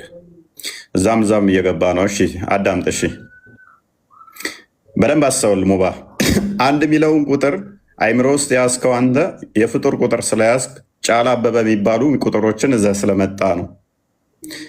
በሳይንስ እንኳን ስትማር ሜይ ቢ ማትስ ላይ ተምረህ ከሆነ ማትስ ተማሪ ከሆንክ ካውንቴብል እና አንካውንቴብል የሚባል ነገር አለ። የሚቆጠርና ማይቆጠር። ለምሳሌ ንፋስን ልቆጥረው አችልም። ሊቆጠሩ የሚችሉ በፍጡራን የሚዋሰሉ የሚካለሉ ነገሮችን ቁመታቸው እንደዚህ፣ ወርዳቸው እንደዚህ፣ ክብደታቸው እንደዚህ የሚባሉ ናቸው የሚቆጠሩት። ቤት ውስጥ ያለን ንፋስ ልቆጥረው አችልም፣ ልለካው ስለማችል ማለት ነው። ፍጡር እሱን ሊለካው ማይችለው ነገር በደንብ አስተውል። ልለካው ማችለውን ቁጥር ንፋስን መለካ ስለማችል ልቆጥረው አችልም። እንደው ቁጥር አንድ ንፋስ ሁለት ንፋስ ብላ አቆጥረው። ፈጣሪ ደግሞ ከንፋስም ይረቃል። ከንፋስ ነፍስ እንደምንረቅ እሱ ደግሞ የነሱ አስገኝም ነው፣ ከነሱም ይረቃል። መንፈስ ነው ብለን ነው የምናምነው እኛ። ስለዚህ ይሄ ፍጡር ማያካብበው ከሆነ ቁጥር ራሱ እሱን አያካብበውም። አንድ ሁለት ሶስት የሚሉት አንጻራዊ ከኛ አንጻር ይነገራሉ እንጂ እሱን የሚገዙትና እሱን የሚያካብቡት ሆነ አይደለም። አንድ የሚባል ነገር ተከታይና ተመላሽ ስላለው ማለት ነው። አንድ ካልክ ከፊቱ ሁለት አለና፣ ሶስት ስትል ከፊቱ አራት አለና፣ አራት ስትል አምስት አለና እነኚህ የሚያስከትል ስለሆነ ማለት ነው ቁጥር በራሱ። ስለዚህ ለፈጣሪ እነኚህን አብሶሊት በሆነ ሁኔታ ቁጥር ራሱ ፈጣሪን አይገልጸው፣ ከኛ አንጻር ነው የተነገረው። ለዚህ ሙሴ ዘዳግም ምዕራፍ 6ን ሲጽፍ ቁጥር 4 ላይ እስማ እስራኤል ያዌ ኤሎሄኑ ኢካድ ሲል ስማ እስራኤል አምላካችን እግዚአብሔር አንድ ነው ሲል ከኛ አንጻር የተነገረ ነው እንጂ አምላክ በባህሪው የሚቆጠር የሚሰፈር የሚለካ አይደለም። ስለዚህ አንድ አምላክ አለ። ያ አንዱ አምላክ በሶስት አካል ተገልጧል። በሶስት አካል ያለ ነው ብለን እናምናለን። አብ፣ ወልድ፣ መንፈስ ቅዱስ። አብ ማለት አባት ማለት ነው። አብ ማለት በግዕዝ ነው አባት ፋዘር ማለት ነው። እርሱም የባህሪ ልጅ አለው። ማን? ቃሉን የባህሪ ልጅ ብለን እናምናለን። ልጁ ከአብ የተገኘ ያለ ዘመን ያለ ጊዜ ያለ ቦታ ለዓይን ጥቅሻ እንኳን ያለ መቀዳደም ከአብ የተገኘ የባህሪ ልጁ ነው ብለን እናምናለን። ቃሉ ነው፣ ልጁ ነው። አንተ ቁርአን ያላ ቃል ነው፣ ባህሪው ነው፣ ፍጡር አይደለም ብለህ ታምናለህ። ወረቀቱ ፍጡር ቢሆንም የተጻፈበት ቀለሙ ፍጡር ቢሆንም ያላ ቃል ነው ግን ፍጡር አይደለም ብለህ ቁርአንን ታምናለህ። ካላህ የሆነ ካላህ የሚወጣ ግን አላህን ያልሆነ ቁርአን ብለህ ታምናለህ፣ ግን ፍጡር አይደለም ብለህ ታምናለህ። እኛ ደግሞ ምን እናምናለን? የአብ የባህሪ ቃሉ ከአብ የተገኘ ከአብ የተወለደ የባህሪ ልጁ ብለን እንጠራለን። አንተ ቁርአን ብለህ ብትጠራም እኛ ደግሞ ክርስቶስ ብለን እንጠራዋለን። ዕብራውያን ምዕራፍ 1 ቁጥር 1-3 እንደሚናገረው ማለት ነው የባህሪ ልጁ እንደሆነ። የባህሪ ህይወቱን ደግሞ ምን ብለን እንጠራለን? መንፈስ ቅዱስ ብለን እንጠራለን። አምላካችን ሕያው ነው ብለን እናምናለን። ሕያው ነው። ያ ሕያውነቱን እንደኔና እንዳንተ የሚሞት ወይም ደግሞ ህይወት የተሰጠው ምናምን አይደለም። የባህሪ ህይወት አለው። ያ የባህሪ ህይወቱን ደግሞ መንፈስ ቅዱስ ብለን እንጠራለን። የአብ የባህሪ ቃሉ እንደኔና እንዳንተ ያለ አካል ያለ አይደለም። የኔና አንተ አካል ምንድን ቃል ዝርው ነው። በአየር ላይ ቢበተን መቆም ማይችል ነው። አትሪኮን እንደሚባለው ወይም ቦርፎሪኮን እንደሚባለው እንደነሱ አካላዊ ያልሆነ አይደለም። የአብ ባህሪ ቃሉ ምንድነው? አካላዊ ነው፣ እንደ ፍጡራን አይደለም። ስለዚህ እሱን ልጅ ብለን እንጠራለን። ከዚህ አንጻር ሶስት አካል ብለን እንጠራለን። አንተ ልክ ለምሳሌ አንተ ደግሞ ምን ታምናለህ? ቅድም ተዛ ምን ጠየቀኝ? ኦኬ ከሶስት አካል ሲሰቀል ማን የተሰቀለ ዋልካ? መወለድ የባህሪ ግብሩ መወለድ ግብር ለወልድ ነው የሚነገረው።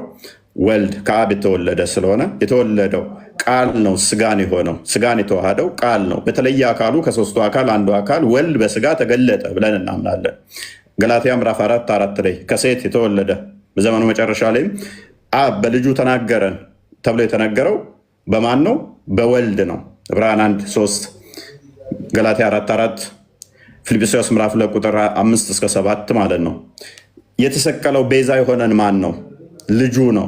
ማስረጃ ዮሐንስ ወንጌል ምዕራፍ 2 ቁጥር 17 ጀምሮ ይህም ቤተ መቅደስ አፈርሱት በሶስተኛው ቀን አስነሳዋለሁ ብሎ የተናገረው ልጁ ነው። ልጁ መሆኑን በምን እናውቃለን? ወልድ መሆኑን በምን እናውቃለን? ማቴዎስ ወንጌል ምዕራፍ 16 ላይ ከቁጥር 13 ጀምሮ የሰው ልጅ ማን ይሉታል ብሎ ቻሌንጅ ያደርጋቸዋል።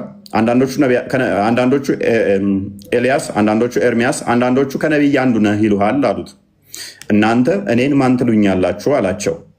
አንተ የሕያው የእግዚአብሔር ልጅ ነህ አሉት። ጴጥሮስ አለው ይሄን ስጋና ደም አልገለጠለም የሰማይ አባቴ፣ በደንብ አስተውል፣ የሰማይ አባቴ እንጂ ብሎ የአብ ልጅ እንደሆነ ክርስቶስ ከነገረን በኋላ ከዛ እዛው ላይ እንደሚሰቀል ነገረን። ስለዚህ በመስቀል ላይ የተሰቀለው አባቱ ሳይሆን ልጁ ነው የተሰቀለው። በተለየ አካሉ ስጋን የተዋሃደው ወልድ ነው የተሰቀለው። ያ ልጁ ማን ነው የተሰቀለው? ወልድ።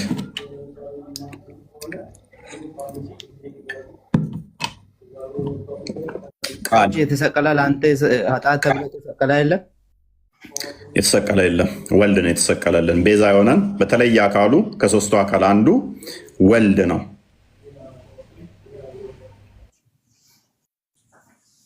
ኢየሱስ ክርስቶስ ማለትም ወልድ ማለት ነው። ልጅ ማለት እኮ ነው ወልድ ማለት።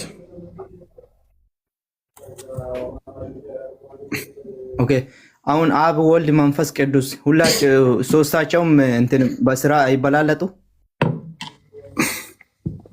በስራ አይበላለጡም ማለት ስራቸው አንድ ነው። ኦኬ አንዲት ፍቃድ፣ አንዲት ስልጣን፣ አንዲት አገዛዝ ነው ያላቸው የፍቃድን ከሆነ ማለት ነው። ነገር ግን በስጋ የተገለጠው ስለ ስጋ መገለጥ ከሆነ ከኛ አንጻር ኢኮኖሚካሊ ከኛ አንጻር የተነገረውን የወልድን ከሆነ በተለየ አካሉ አልኩ። ኦንቶሎጂካል ከሆነ ግን አንድ ባህሪ ነው ያላቸው፣ አንዲት ፍቃድ ነው ያላቸው፣ አንዲት ስልጣን ነው ያላቸው። ዮሐንስ ወንጌል ምዕራፍ 17 ቁጥር 10 ላይ፣ ዮሐንስ ወንጌል ምዕራፍ 16 ቁጥር 15 ላይ ለአብ ያለው ሁሉ ለወልድ አለው፣ ለወልድ ያለው ሁሉ ለአብ አለው። ያን ጥያቄ ወደዛ የሚመራ ስለሆነ አለው ማለት ጥያቄው አለው ማለት በእውቀት ይበላለጣሉ ወይ ነው ማለት? አይበላለጡም። ይበላለጣሉ። ኦኬ እሺ፣ ይበላለጣሉ። እንትን እኮ ቀጥል። እሺ ምን ላይ ጥቅስ ልስጥ? እሺ ቀጥል። ቆይ አንድ 2 ደቂቃ ስጠኝ ላውጣልህ። ምን ሚል ነው?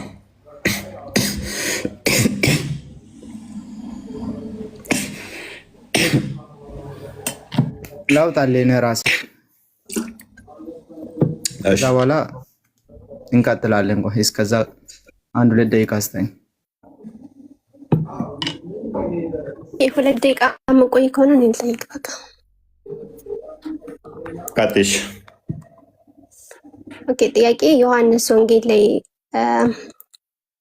ቃል ስጋ ሆነ ይላል አይደለ? ቁጥር 14 ላይ እሺ፣ ቃል ስጋ ሆነ አምላክ ሰው ሆነ ነው። እሺ የጠየቅኩ ነው። አምላክ ሰው ሆነ ማለት ነው። ቃል ስጋ ሆነ። ቃል የሚባለው እግዚአብሔር ወልድ ነው አይደለ? የቀድሞ ስሙ ነው ቃል።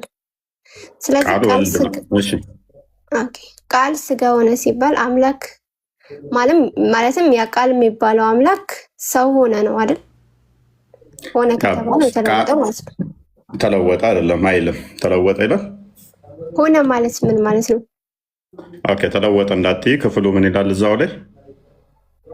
ቃል ስጋ ሆነ ምን ይላል መልሶ እዛው ጨርሾ ከዛ እያነበብኩ አይደለም። እሺ ላውጣ አንብብሽ ወይ ደግሞ ጸጋና እውነትን ተሞልቶ በእኛ አደረ እንደዛ መሰለኝ የሚለው።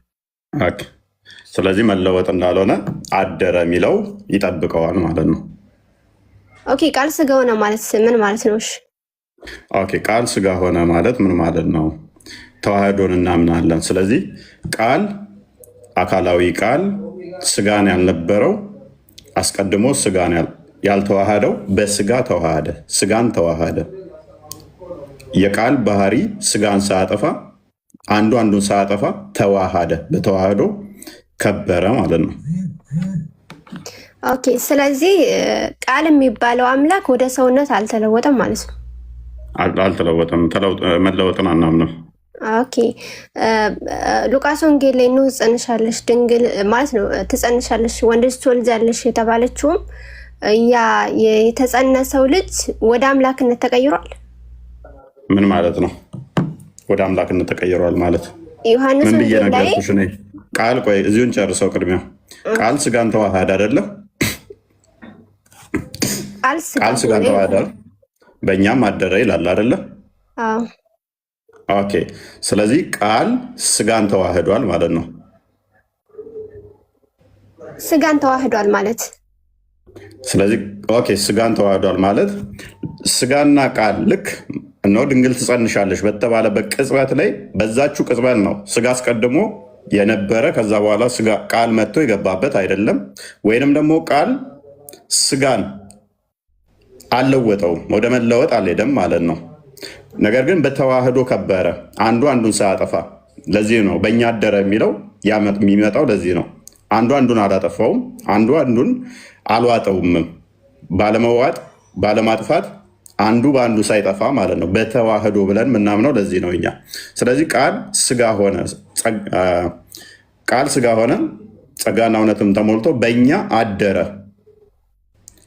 ከዛ ቆላስይስ ምዕራፍ 2:9 ስትመለከቺ የመለኮት ሙላት በሰውነቱ ተገልጦ ይኖራል ይላል አይደለ? ይላል። ስለዚህ ቃል ስጋን ተዋህዶ ነው እንጂ የምንለው እኛ አንዱ አንዱን አጠፋ አንልም ማለት ነው። ሰው ሚል ብታመጪ ምን ችግር አለው ታዲያ? እኛ ፍጹም አምላክ የነበረው አስቀድሞ ፍጹም አምላክ ብቻ የነበረው ጥያቄ እዚህ ጋር ኦኬ የተጸነሰ ልጅ አለ አይደለ? ማለትም ማርያም የጸነሰችው አለ አይደለ? እሺ ያ የጸነሰችው ምንድን ነው? አዎ እሱ ላይ እኮ ነው ጥያቄ። የጸነሰችው ቃል ስጋ ሆኖ አምላክን ነው ወይስ የተጸነሰ ሰውም አለ ነው ጥያቄ እዚህ ጋር ገባ? ለምን ትነጥዪዋለሽ? ሁለት አታርጊዋ። ከሁለት አካል አንድ አካል ከሁለት ባህሪ አንድ ባህሪ አይደለም የምትለው? መጀመሪያ ከሁለት ባህሪ ኖሯቸው እኮ ነው። ሁለት ባህሪ ብለን አናምንም እኛ። አይደለም ከሁለት ባህሪ አንድ ባህሪ አንድ ባህሪ። ስለዚህ የተጸነሰው ወንድ ተጸንሷል አይደለ? ስለዚህ ያ ወንድ ልጅ ነው ወደ አምላክነት የተቀየረው። አሁን ጥያቄ ይዛል። ለምን ተቀየረት ያለሽ? የለም እኮ አስቀድሞ ማርያም ሆድ ውስጥ ለብቻ ስጋ የተቀመጠ ነገር እኮ የለም። እንደዛ ብለን እኮ አናምንም። ትጸንሻለሽ የተባለውስ እንደዛ ሁለት የተለያዩ አካላቶች ለየብቻ መጥተው እንደዚህ አብረው የገቡ እያረፍሽ እየሳልሽው ነው እኮ እንጂ እንደዛ ብለን እኛ ደግሞ እንደዛ ተስሎብኝ እኮ ነው የምጠይቅህ። እንደዛ እናምንማ እኛ እናምን። እሺ አስታርቅልኝ። ቃል ስጋ ሆነ የሚለውን አሁን እዚያ ጋር ተዋሃደ ነው ብለን ቃል አሁን አንተ ማለት ነው ተለወጠ ብለን የማንረዳ ከሆነ ቃል ስጋ ሆነ ሲል ሰው ሆነ ብለን የማንረዳ ከሆነ እዛ ጋር ደግሞ የተጸነሰልኝ ስላለ ወይም አምላክ ራሱ ሰው ሆኗል ነው ወይም አምላክ ሰው አልሆነም። እዚህ ጋር አንተ እንደምታይ ከሆነ ቃል ስጋ ሆነ ሲል ሰው አልሆነም። መለወጥና ክርስቶስ በስጋ መገለጡን እርሱ የሰው ልጅ መባሉን ሁለቱን አትደባልቂያቸው። መለወጥ ከሆነ በደንብ አስተውይ። ተለወጠ ማለት ከአንዱ ሽፍት አድርጎ የመጀመሪያውን ለቆ ሌላ ባህሪ ያኛው የነበረውን ይለቅና ወደ ሌላ ወደ መቀየር ነው። ለምሳሌ የሙሴ በምድረ በዳ ሲመራቸው የነበረችው ያቺ ዱላዋ ወደ ብትር ተቀይራለች። መለወጥ እሱ ነው። አሁን ለምሳሌ ተለወጣለች። በፊት ዱላ ነበረች። ከዛ በኋላ ግን ምንድነች? የእባብ ዘንግ ሆነች፣ እንትን ሆነች አይደል? እንደዛ እኛ እናምንም። ቃል ባህሪውን ለቆ በደንብ አሳይ። ቃል ባህሪውን ለቆ በቃ ሰው ሆነ። ከዛ በኋላ ባህሪው የቀደመው ባህሪው አምላካዊ ባህሪው የለም፣ ጠፋ። ከዛ ወደ ሰውነት ተቀየረ የሚል አስተምሮ የለንም። ስለዚህ ባጭሩ ማለት ነው ቃል የሚባለው አምላክ ማለትም ወልድ ማለት ነው። እግዚአብሔር ወልድ ወደ ሰውነት አልተለወጠም። መለወጥን ለምን ታመጫለሽ? ተለወጠ ብለን በማናምንበት ላይ ጥያቄው ቃል ስጋ ሆነ የሚለው ላይ ስለሆነ ጥያቄ ይዛጋ ነው። ምዕራፍ 2 ቁጥር 9 አንዴ ክፈተው። ተለወጠ የሚለውን ለምን ታመጪዋለሽ? እኮ ቃል ስጋ ሆነ የሚለው ያንተን እኮ ነው። ይሄ እናንተ ጋር አደረ የሚለው ተለወጣ አደረ የሚለው በምን እኮ አመጣውማ በእኛ አደረ የሚለው መጠበቂያ ነው። ተለወጠ እንዳንል ሎክ ቃል ስጋ ሆነ ብቻ ብሎ ቢቆም ኖሮ አንቺ ያልሽውን ሜቢ እንደዛ ብለን እንድንረዳ በር ሊከፍት ይችል ነበረ። ነገር ግን መልሶ ደግሞ በእኛ አደረ ማደርን ደግሞ አመጣው ማለት ነው። መለወጥን የሚጠብቅ መለወጥ እንዳንል ማደርን አመጣው ማለት ነው። ኦኬ በእርሱ የመለኮት ሙላት በሰውነቱ ተገልጦ ይኖራል ይላል አይደለ እህታችን? ይላል መለኮት ወደ ስጋ ከተለወጠ ለምንድን ነው በስጋው ተገልጦ ይኖራል መለኮት ይላል? እፎይ ግን እዚህ ጋር እንድታቀለኝ የምፈልገው ነገር እየተከራከርኩ ሳይሆን አሁን ጥያቄ ግልጽ እንድታደርግልኝ ነው። ቃል የሚባለው አምላክ ወደ ሰው አልተቀየረም ወይ? እሱን ብቻ ነገረኝ። አልተቀየረም ወይ ተቀይሯል የሚለውን ብቻ ነገረኝ። ተቀየረ ብለን አናምንም እያልኩ በቃ ቃል የሚባለው አምላክ ወደ ሰውነት አልተቀየረም። ይህን ብቻ ነው መያዝ የምፈልገው። ተቀየረ የሚል አስተምሮ የለንም እኮ። ስለዚህ ሰው አልሆነም። ያ ቃል የሚባለው ሰው መሆንና መቀየር ልዩነት አለው። እንዴት? በደንብ ልዩነት ስላለው እሱን አጥሪ። ቅድሚያ ተቀየረ ካልሽ ቅድምን ብዬሻለሁ። ሜይ ቢ ካልተረዳሹ አሁንም ልድገምልሽ። የሙሴን ዱላዋን ብትርሳ አመጣልሽ። ዱላዋ ወደ እባብነት ተቀየረች አይደለ? እባብ ሆናለች። በቃ የመጀመሪያ ዱላ ነች ወይንስ እባብ ነች? አሁን ሰዎቹ ተቀየረች በኋላ ቀየረች በኋላማ ሲያዋት እባብ ናት። ግን እባብ ነች በቃ አይደለ? አዎ አየሽ፣ መቀየር ማለት እንደዚህ ነው። መቀየር ማለት የመጀመሪያውን እንትኑን መልቀቅና ወደ ሌላ እንትን ሽፍት ማድረግ ነው። ስለዚህ ቃል በስጋ ተገለጠ እኛ ግን ስንል በደንብ አስተውይ። ቃል በስጋ ተገለጠ ስንል እዚህ ጋር አሁን እንዳየሹ የመለኮት ሙላት በሰውነቱ ተገልጦ ይኖራል። ስለዚህ ቃል ስጋን ተዋሃደ ስንል ቃል ባህሪውን ለቆ ሌላ ሆነ። ከዛ በኋላ ቃል አስቀድሞ የነበረውን ባህሪውን ለቀቀ፣ ከዛ ተለወጠ፣ ወደ ተቀየረ ብለን አናምንም። የለም እንደዛም የሚል ማለት ነው። እንደዛ አናምንም። ለምሳሌ ቅዱስ ቄርሎስ በደንብ ያነሰዋል እዚህ ላይ። ብረት ለምሳሌ በእሳት ቢግል እሳቱ ብረቱን ሲያግለው ብረቱ ፍም ደም ይመስላል አይደለ? ብረቱን ብመቱትም በቀጠቀጡትም በዛን ሰዓት እንደፈለገ ይታዘዛል። ብረቱ የእሳቱን ገንዘብ ሙሉ ገንዘብ አድርጓል፣ ተዋህዶታል። አሁን እሳቱን ከብረቱ ልንነጥለው አንችልም። ምክንያቱም ሙሉ ለሙሉ ደም መስሏል ብረቱ ማለት ነው። ምን ሆኗል? ተዋህዶታልና እንትን ብሎታልና አንዱ የአንዱን ገንዘብ አድርጓልና። ብትመቱት አሁን እሳቱን አልመታውም ብረቱን ነው የመታሁት አትሉም። እሳቱም አብሮ ነው ያለው። ቢያዘውም እሳት ብቻ ሳይሆን ብረቱም ነው። እሳቱ ብረት አልሆነም፣ ብረቱም እሳት አልሆነም። ሁለቱም አሉ ማለት ነው። እስኪ አንዱ አንዱን አላጠፋውም። እሳቱ ብረቱን አጥፍቶት ብረት የለም አትይም። ከዛ በኋላ ወይም ደግሞ ብረቱ እሳቱን አጥፍቶት እሳት የለም አትይም። እሳት የለም ብረት ብቻ ነው ብትይዙ ያቃጥልሻል። ስለዚህ መለኮት በስጋው የመለኮት ሙላት በስጋው ተገልጦ ይኖራል ሲል ቃል ስጋን ተዋህዷል። ስጋ ብቻ አይደለም ነው ሰው። ስለዚህ የሰው ልጅ ይባላል፣ ያ ይባላል። ምክንያቱም ማርያም የወለደችው እርሱ ከእርሷ የተወለደ ልጇ ነውና የሰው ልጅ ይባላል።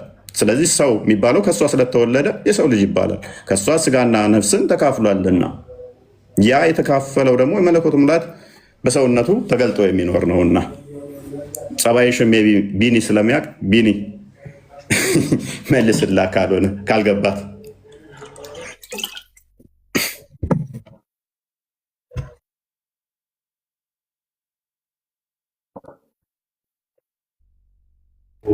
መዳረቅ ስለምትወድ ነው። ለማንኛውም ለመዳረቅ አይደለም። እሺ ችግር የለውም ጠይቃለሁ። ግን እዚህ ላይ ያዩ የአንቺንም ብትመልሽልን ማለት ተመሳሳይ ጥያቄ ስላለ ቁርአን ፍጡር አይደለም ብለሽ ነው የምታምኚው አይደል? ግን ነገ ይበቃኝ። በዚሁ አስቢበት እንትን ለማለት ሳይሆን ለምሳሌ አሊፍ ላም ይሄ አሁን ቁርአን ላይ ያለ አይደለ? ይሄ ሰማሹ ፍጡር ነው ፍጡር አይደለም። እኔ እኮ ክርክር ሳይሆን ትንሽ አልተረዳውን ነገር ያ እኮ አስቢበት፣ እስኪ አስቢበት። የሰማሽው አሁን ፍጡር አይደለም፣ ፍጡር ቃል አይደለም የሰማሽው። የኔን ቃል እኮ ነው የሰማሽው። ግን አሁን ያንተን መልስ የሚይዘው ማለት ነው ቃል አምላክ ወደ ሰውነት አልተለወጠም፣ ሰው ወደ ሰውነት መለወጥ የለም ብለኸኛል። እሺ እሱን ይዣለሁ መልስም ማለት ነው። ያኛው ደግሞ መገለጥና መለወጥ ልዩነቶች አሉት። በስጋ ተገለጠና መለወጥ ልዩነት አለው። ኦኬ መለወጥ ቃል ስጋ ሆነ የሚለውን እኛ መለወጥ ብለን አንረዳውም ብለኛል። ስለዚህ አምላክ ወደ ሰውነት ተለወጠ የሚለውን አንረዳውም ብለኛል። እሺ ሉቃስ ወንጌል ላይ ያለውን ደግሞ ባይታቀን ኦኬ እስቲል መለወጥ የሚለውን እንዴት እያመጣሽ እንደሆነ ስላልገባኝ ነው። መለወጥ የሚለውን ደጋግመሽ አጽንኦት እየሰጠሽበት ስለሆነ ማለት ነው። ተለወጠ ከተባለ የመጀመሪያውን ባህሪውን ለቆ ሌላ ባህሪ የያዘ ስለሆነ እንደዛ ብለን አናምንም። ምክንያቱም የመጀመሪያውን ለቆ ከዛ እንደዚህ ሆነ መለወጥን አናምንም ሲጀመር ተለወጠ። ምክንያቱም አምላክ ሰው አይደለም አይለወጥም ይላል መጽሐፍ ቅዱስ። ይለወጣል ብለን አናምንም እኛ። ኤኒዌይስ ልጅ ሙባ መጣ ጥያቄ ነሽ። አመሰግናለሁ። ደህና ደሮሽ። እሺ ቴንክ ልጅ ሙባ በቃ ፎይ ከሌለ ይብቃል ለዛሬ። ዛሬ አካውንታችን ሳይዘጋ ልንወጣ ነው። እንደውም አንተ ይብቃል። አንተ ረስቼው ነበረ። በጣም በቃ አሳሰበኝ እኮ ታውቃላችሁ። የአካውንት በ17 ቀን ውስጥ 6 ቀን ዘጋብኝ፣ 6 የዘጋብኝ በ17 ቀን ውስጥ እዛኛው ሲዘጋብኝ እዚኛው ስመጣ፣ እዚኛው ሲዘጋ እዛኛው ሲሄድ አሰቃየኝ። ያ እንግዲህ በረመዳን ሰይጣን ይታሰራል ተብሎ ነበረ። ሳይታሰር እኔን ነው እያሰሩት ያለው። እኔን ለማሰር አምና ይገደል ነበረ። ዘንድሮ አካውንቴን ነው። አምና ሪፖርት እኮ አምናም እኮ ለማዘጋት በጣም እንትን ብለው ነበር። ግን አምና አሪፍ ማመልከቻ ገብቶ ነበረ። ካምፓኒው ስለገባለት ይመልስባቸው ነበረ እና የመጡት ሁሉ እስቲ ማመልከቻ እናስገባለን። ቆይ ሰንፈን እኮ ነው ማመልከቻ ማስገባት ሰንፈን ነው። እስቲ በካምፓኒ እንትን እንላለን እና አምና ሙራድ የላካቸው ሁሉ ልፋት ነበር የሆነበት እና ማመልከቻ ስለገባ አስቀድሞ እንትን ስለተባለ እነሱ እንትን ሲሉ ራሱ የሲስተሙ እንትን እያለባቸው ነበረ። ፌክ መሆኑን አውቆባቸው ማለት ጅምላ ፍረጃ መሆኑን አውቆባቸው እንትን ብሏቸዋል። እስኪ ዘንድሮም ወይን እንሞክራለን። ግን ሪፖርት ብዙም አይነፋም፣ አታድርጉ። ሀሳብን በሀሳብ መሞገት ይቻላል። ማስቆም በእንደዚህ አይነት መልኩ መሞከር ብዙም አይነፋም፣ ደስ አይልም። እና ቃል አለሽ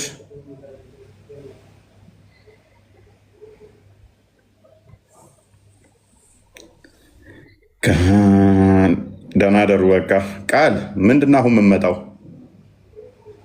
እየጠፍቶ ነው ሄደች አለውኛ ስራ ላይ ነበር ትላለህ። ኔትወርክም እያዛገኘው ልገባ ብዬ ከቅድም ጀምሮ እንዴት ነህ?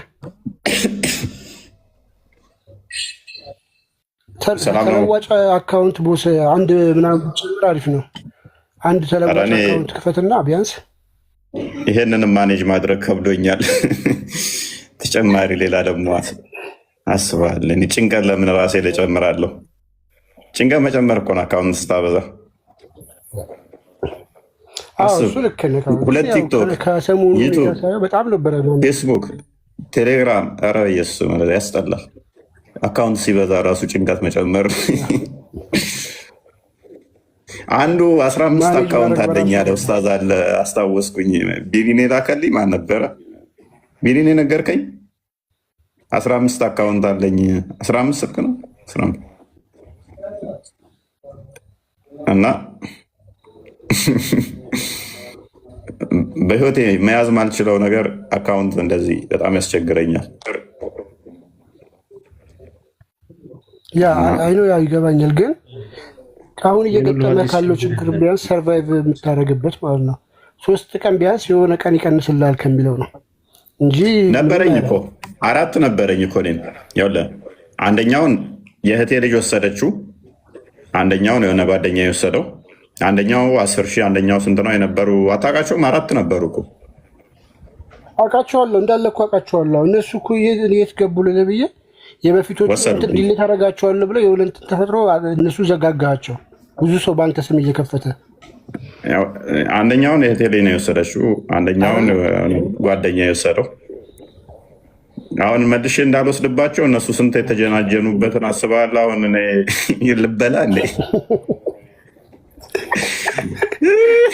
ሼም ነው። አይ ሼም ነው፣ ይህ ግፍ ነው። የቴሌ ሰምተሻል? ልሽ ሚላክልሽ ሁሉ እየደረሰኝ ነው፣ እያየሁት ነው። ሰምተሻል? እና ተሳስቼ ገባባታለሁ ማለት ነው። ገባበትና ና ውጣ ብዬ እወጣለሁ። የሚገርመው ደግሞ ተንኮሉ እሷ የኔን የረጅም ጊዜ አካውንት ለእኔ እምቢ ብሎኝ እሷ ትጠቀምበታለች። ኦልሞስት እኔ ወደ 7 ዓመት 8 ዓመት በላይ የተጠቀምኩበት የሆነ አካውንት ነበረ እና እኔ ጋር ከፍታለኝ፣ እሷ ጋር ከፍቶ ፓስዋርዱ ንገሪኝ ስላት እምቢ አለኛለች። በቃ አሁን ይመቸው ትቀልዳለህ እንዲ እና ይህን አካውንት ራሱ በስንት የሆነ ሰው አስታውሳለሁ። በጣም የሆነ ቀን ምን ሆንኩ መሰለህ? ሳልባንን ምን ሆንኩ መሰለህ? የሆነ ቀን ላይቭ ደቅኜ ዘው ብዬ ልገባ እንትን ስል ልክ ስገባ በትልቁ ሲሆን ታይትሉን ያመጣልኛል። ደጋግሜ ስለገባው ታይትል ምንጽፍበት አለ ያመጣል። ታይትል ቀይራለሁ። ከዛ ሳይ ታይትሉ የለም፣ ምንም ነገር ላይቭ እንትን አላመጣልኝ። እንዴት ትናንትና የገባሁበት ምናምን ብዬ እንትን ስል ከዛ ኔትወርክ ነው ብዬ ተመልሼ እንደዚህ ስል አሁንም የለም። በኋላ አካውንቱን ሳየው በሱ አካውንት ነው የገባሁት። ተበልተሃል እፎይ ተበልተሃል ብዬ ጋሽ ላሽ እሷ ፓስወርድ አይቀይሩም እንዴ? ምን ሽ ምን የኔ አካውንት እኮ ሁሉ ጋር እኮ አለ፣ ቲክቶክ እኮ አለ። ስንት ሰው ጋር አለ የኔ ቲክቶክ ራሱ ወደ 3-4 ሰው ጋር ነው ምናምን አለ። የኔን አካውንት ያውቁታል። አዳሚ ማይሆን ነገር ትጽፊና ይታወቃል ቲክቶክ። ፓስወርድ ቀየረችም አልቀየረችም እንኳ አንድ ዲቫይስ ላይ ሳይኒን ካለ ሳይን አውት እስካላለ ድረስ እኮ ችግር የለም። 2 ቦታም 3 ቦታም መጠቀም ይቻላል። አሁን ውጡልኝ በቃ አካውንቴ ሳይዘጋ ይልቁንስ ሌላ አካውንት አውጣ። አሁን ቲቪ ክፈት እያሉ ያኛው ተዘግቶ ነው እንዴ? እንደሚል ትናንት ዘጋብን እኮ ባለው እሱ በቃ በቡዳ ተበልቷል። ትናንት ወዲያ ዘጋብኝ። አፒል አድርጌ ከፈተልኝ። ትናንት መልሶ ዘጋብኝ። 5 ዘጋብኝ። ነው 4 ነው 5 እሱ ይሄኛው 2 ነው የዘጋው አይደል? ያኛው ስንት ነው? ያኛው 5 እኮ ነው። 3 ጊዜ ያኛው 5 እኮ ነው። 2 ነው ያኛው 5 ጊዜ 2 7 ቀን አንዴ ተዘጋብኝ። 7 ጊዜ የተዘጋብኝ ማለት ነው። እንዲመቻቸው ከኮመን እኮ ሆነ እኮ ያ ዛሬ አምልጠናል። በጣም ሰው ስለሌለ መሰለኝ ዛሬ። ትናንትና በጣም አሪፍ ነበር። ወደ 9,000 ሰው ነበር። ደግሞ የሚገርምህ ማለት ነው ታብታቡ ስንት ቢሆን ገምት እስኪ ከቤኒ ታብታቡ ስንት ቢሆን ጥሩ ነበር? ትናንት ገምት። አስገባ ሲል ነበር እንትና እያየሁት ነበር ከታች ወደ 12 ሚሊዮን 13 ሚሊዮን ነው። ከ12 ሚሊዮን አልፏል። ቲክቶክ ያን ሁሉ በልቶ 14 ሚሊዮን እያሉ ነው። 12 ሚሊዮን አልፎ አይቻለሁ። 14 ሚሊዮን ኮፒ ሊንኩ ኦልሞስት ወደ 1 ሚሊዮን በለው እና ቲቪ ወደፊት እግዚአብሔር ካለ እንትናቸው ነው ሲነጋገሩበት የነበረው ቪዲዮ ከዚህ የዛሬ ዓመት አላሰማችሁ? እቅዳቸው ምንድን ነው? እኛ ያንተን በተለይ ሌሎች የኛን ይበቃል። አሁን በሪፖርት ምናምን አካውንታቸውን መያዝ ሰርቫይቭ እንዳያደርጉ ይበቃቸዋል። መልካም መሽቶባቸዋል። እኔም ወደ ስራ ደከመኝ። በቃ እሺ መልካም ነው ያደረጉ። ቪዲዮ ለቀቅ ያለው ግቡና ኮፒ ሊንክ አድርጉልኝ። ቪዲዮ እየለቀኩ ነው። ይውልና ኮፒ ሊንክ አድርጉ ትላለህ። ቻው።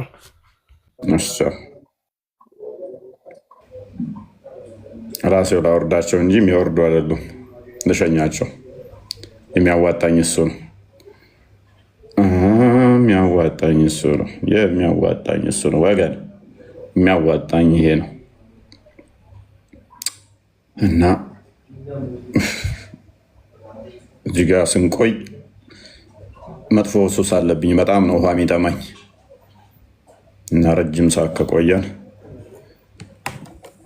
ሌሊቱን ጠጥተን ደግሞ አንደኛ ጾማችንን እንትን እንላለን። ሁለተኛ ደግሞ ሌሊት እንቅልፋችንን ይነሳናል። ጠጥተን ገብቶ ሽንታችን ቢመጣና ቢያስቸገረንስ እንቅልፍ አልተኛንም ማለት አይደል? እና አሪፍ ነበረ። ተምራችሁበታል። ኦኬ ፓራፍሬዝ ሰመራይዝ ላድርግላችሁ። አላህ ሂጃብ አለው። ሂጃቡ ደግሞ እይታውን ሸፍኗል። ሂጃቡን ቢያነሳው እይታው የደረሰበት ድረስ ፍጥረትን ያጠፋል። በደንብ አስተውሉ። እይታው የደረሰበት ድረስ ፍጥረትን ያጠፋል ከተባለ ስለ ሂጃቡ የምናወራው ይኖራል ማለት ነው። ሂጃቡ አንደኛ ፍጡር ነው ወይ? ሂጃቡ ፍጡር ከሆነ እንዴት ነው አላህ ሂጃቡን ራሱ ያላጠፋው? ምክንያቱም እይታው እስከደረሰ ፊቱ ግርማው እስከደረሰ ድረስ ፍጥረትን ያጠፋል ከተባለ እስሩ ያለን ሂጃብ አላህን የሸፈነውን ሂጃብ ማጥፋት ካልቻለ ራሱ ስር ያለውን ማጥፋት ካልቻለ እኛንማ ሊያጠፋን አይችልም ማለት ነው። ፍጡር አይደለም ካሉ ደግሞ በደንብ አስተውሉ። አላህን የሸፈነው ያካበበው ከፍጡራን እንዲለይ ያደረገው ያ ብርሃን ፍጡር ካልሆነ አላህ ላይ ሁለት አካል አለ። አላህ ራሱ ብርሃን ነው። ከውጭ ደግሞ አላህን ያካበበ ሌላ ብርሃን አለ። ብርሃን ብርሃንን ይሸፍናል። እንደ ወገኖቼ ብርሃን ብርሃንን ይሸፍናል። ሁለቱም ብርሃን ከሆኑ ብርሃን ብርሃንን ይሸፍናል ወይንስ ብርሃን ጭራሽ ሌላ ብርሃን ኃይል ይሆናል? ኦኬ ሌትስ ሴይ ሸፈነው፣ ብርሃን ብርሃንን ሸፈነው እንበል። እንስማማ በእነሱ አርጉመንት። የውስጠኛው ብርሃን የውጨኛው ብርሃን አለ። የውስጠኛውን እንዳናየው የውጨኛው ብርሃን ሸፍኖታል። እንደዛ ከሆነ የውጨኛው ብርሃን ከውስጠኛው ብርሃን በኃይል በጉልበት በአቅም የተሻለ ጠንካራ ነው ማለት ነው። በደንብ አስተውሉ። የውስጠኛው ብርሃን ወደ ውጭ ወጥቶ እኛን እንዳያጠፋን የጋረደው ነገር በጣም ጠንካራ መሆን አለበት። በጣም ኃይለኛ ብርሃን መሆን አለበት ከውስጠኛው ይልቅ ማለት ነው። በዚህም መሰረት ይሄኛውና ይሄኛው ብርሃን የተለያየ ከሆነ ሁለቱ የተለያዩ ብርሃን ከሆኑ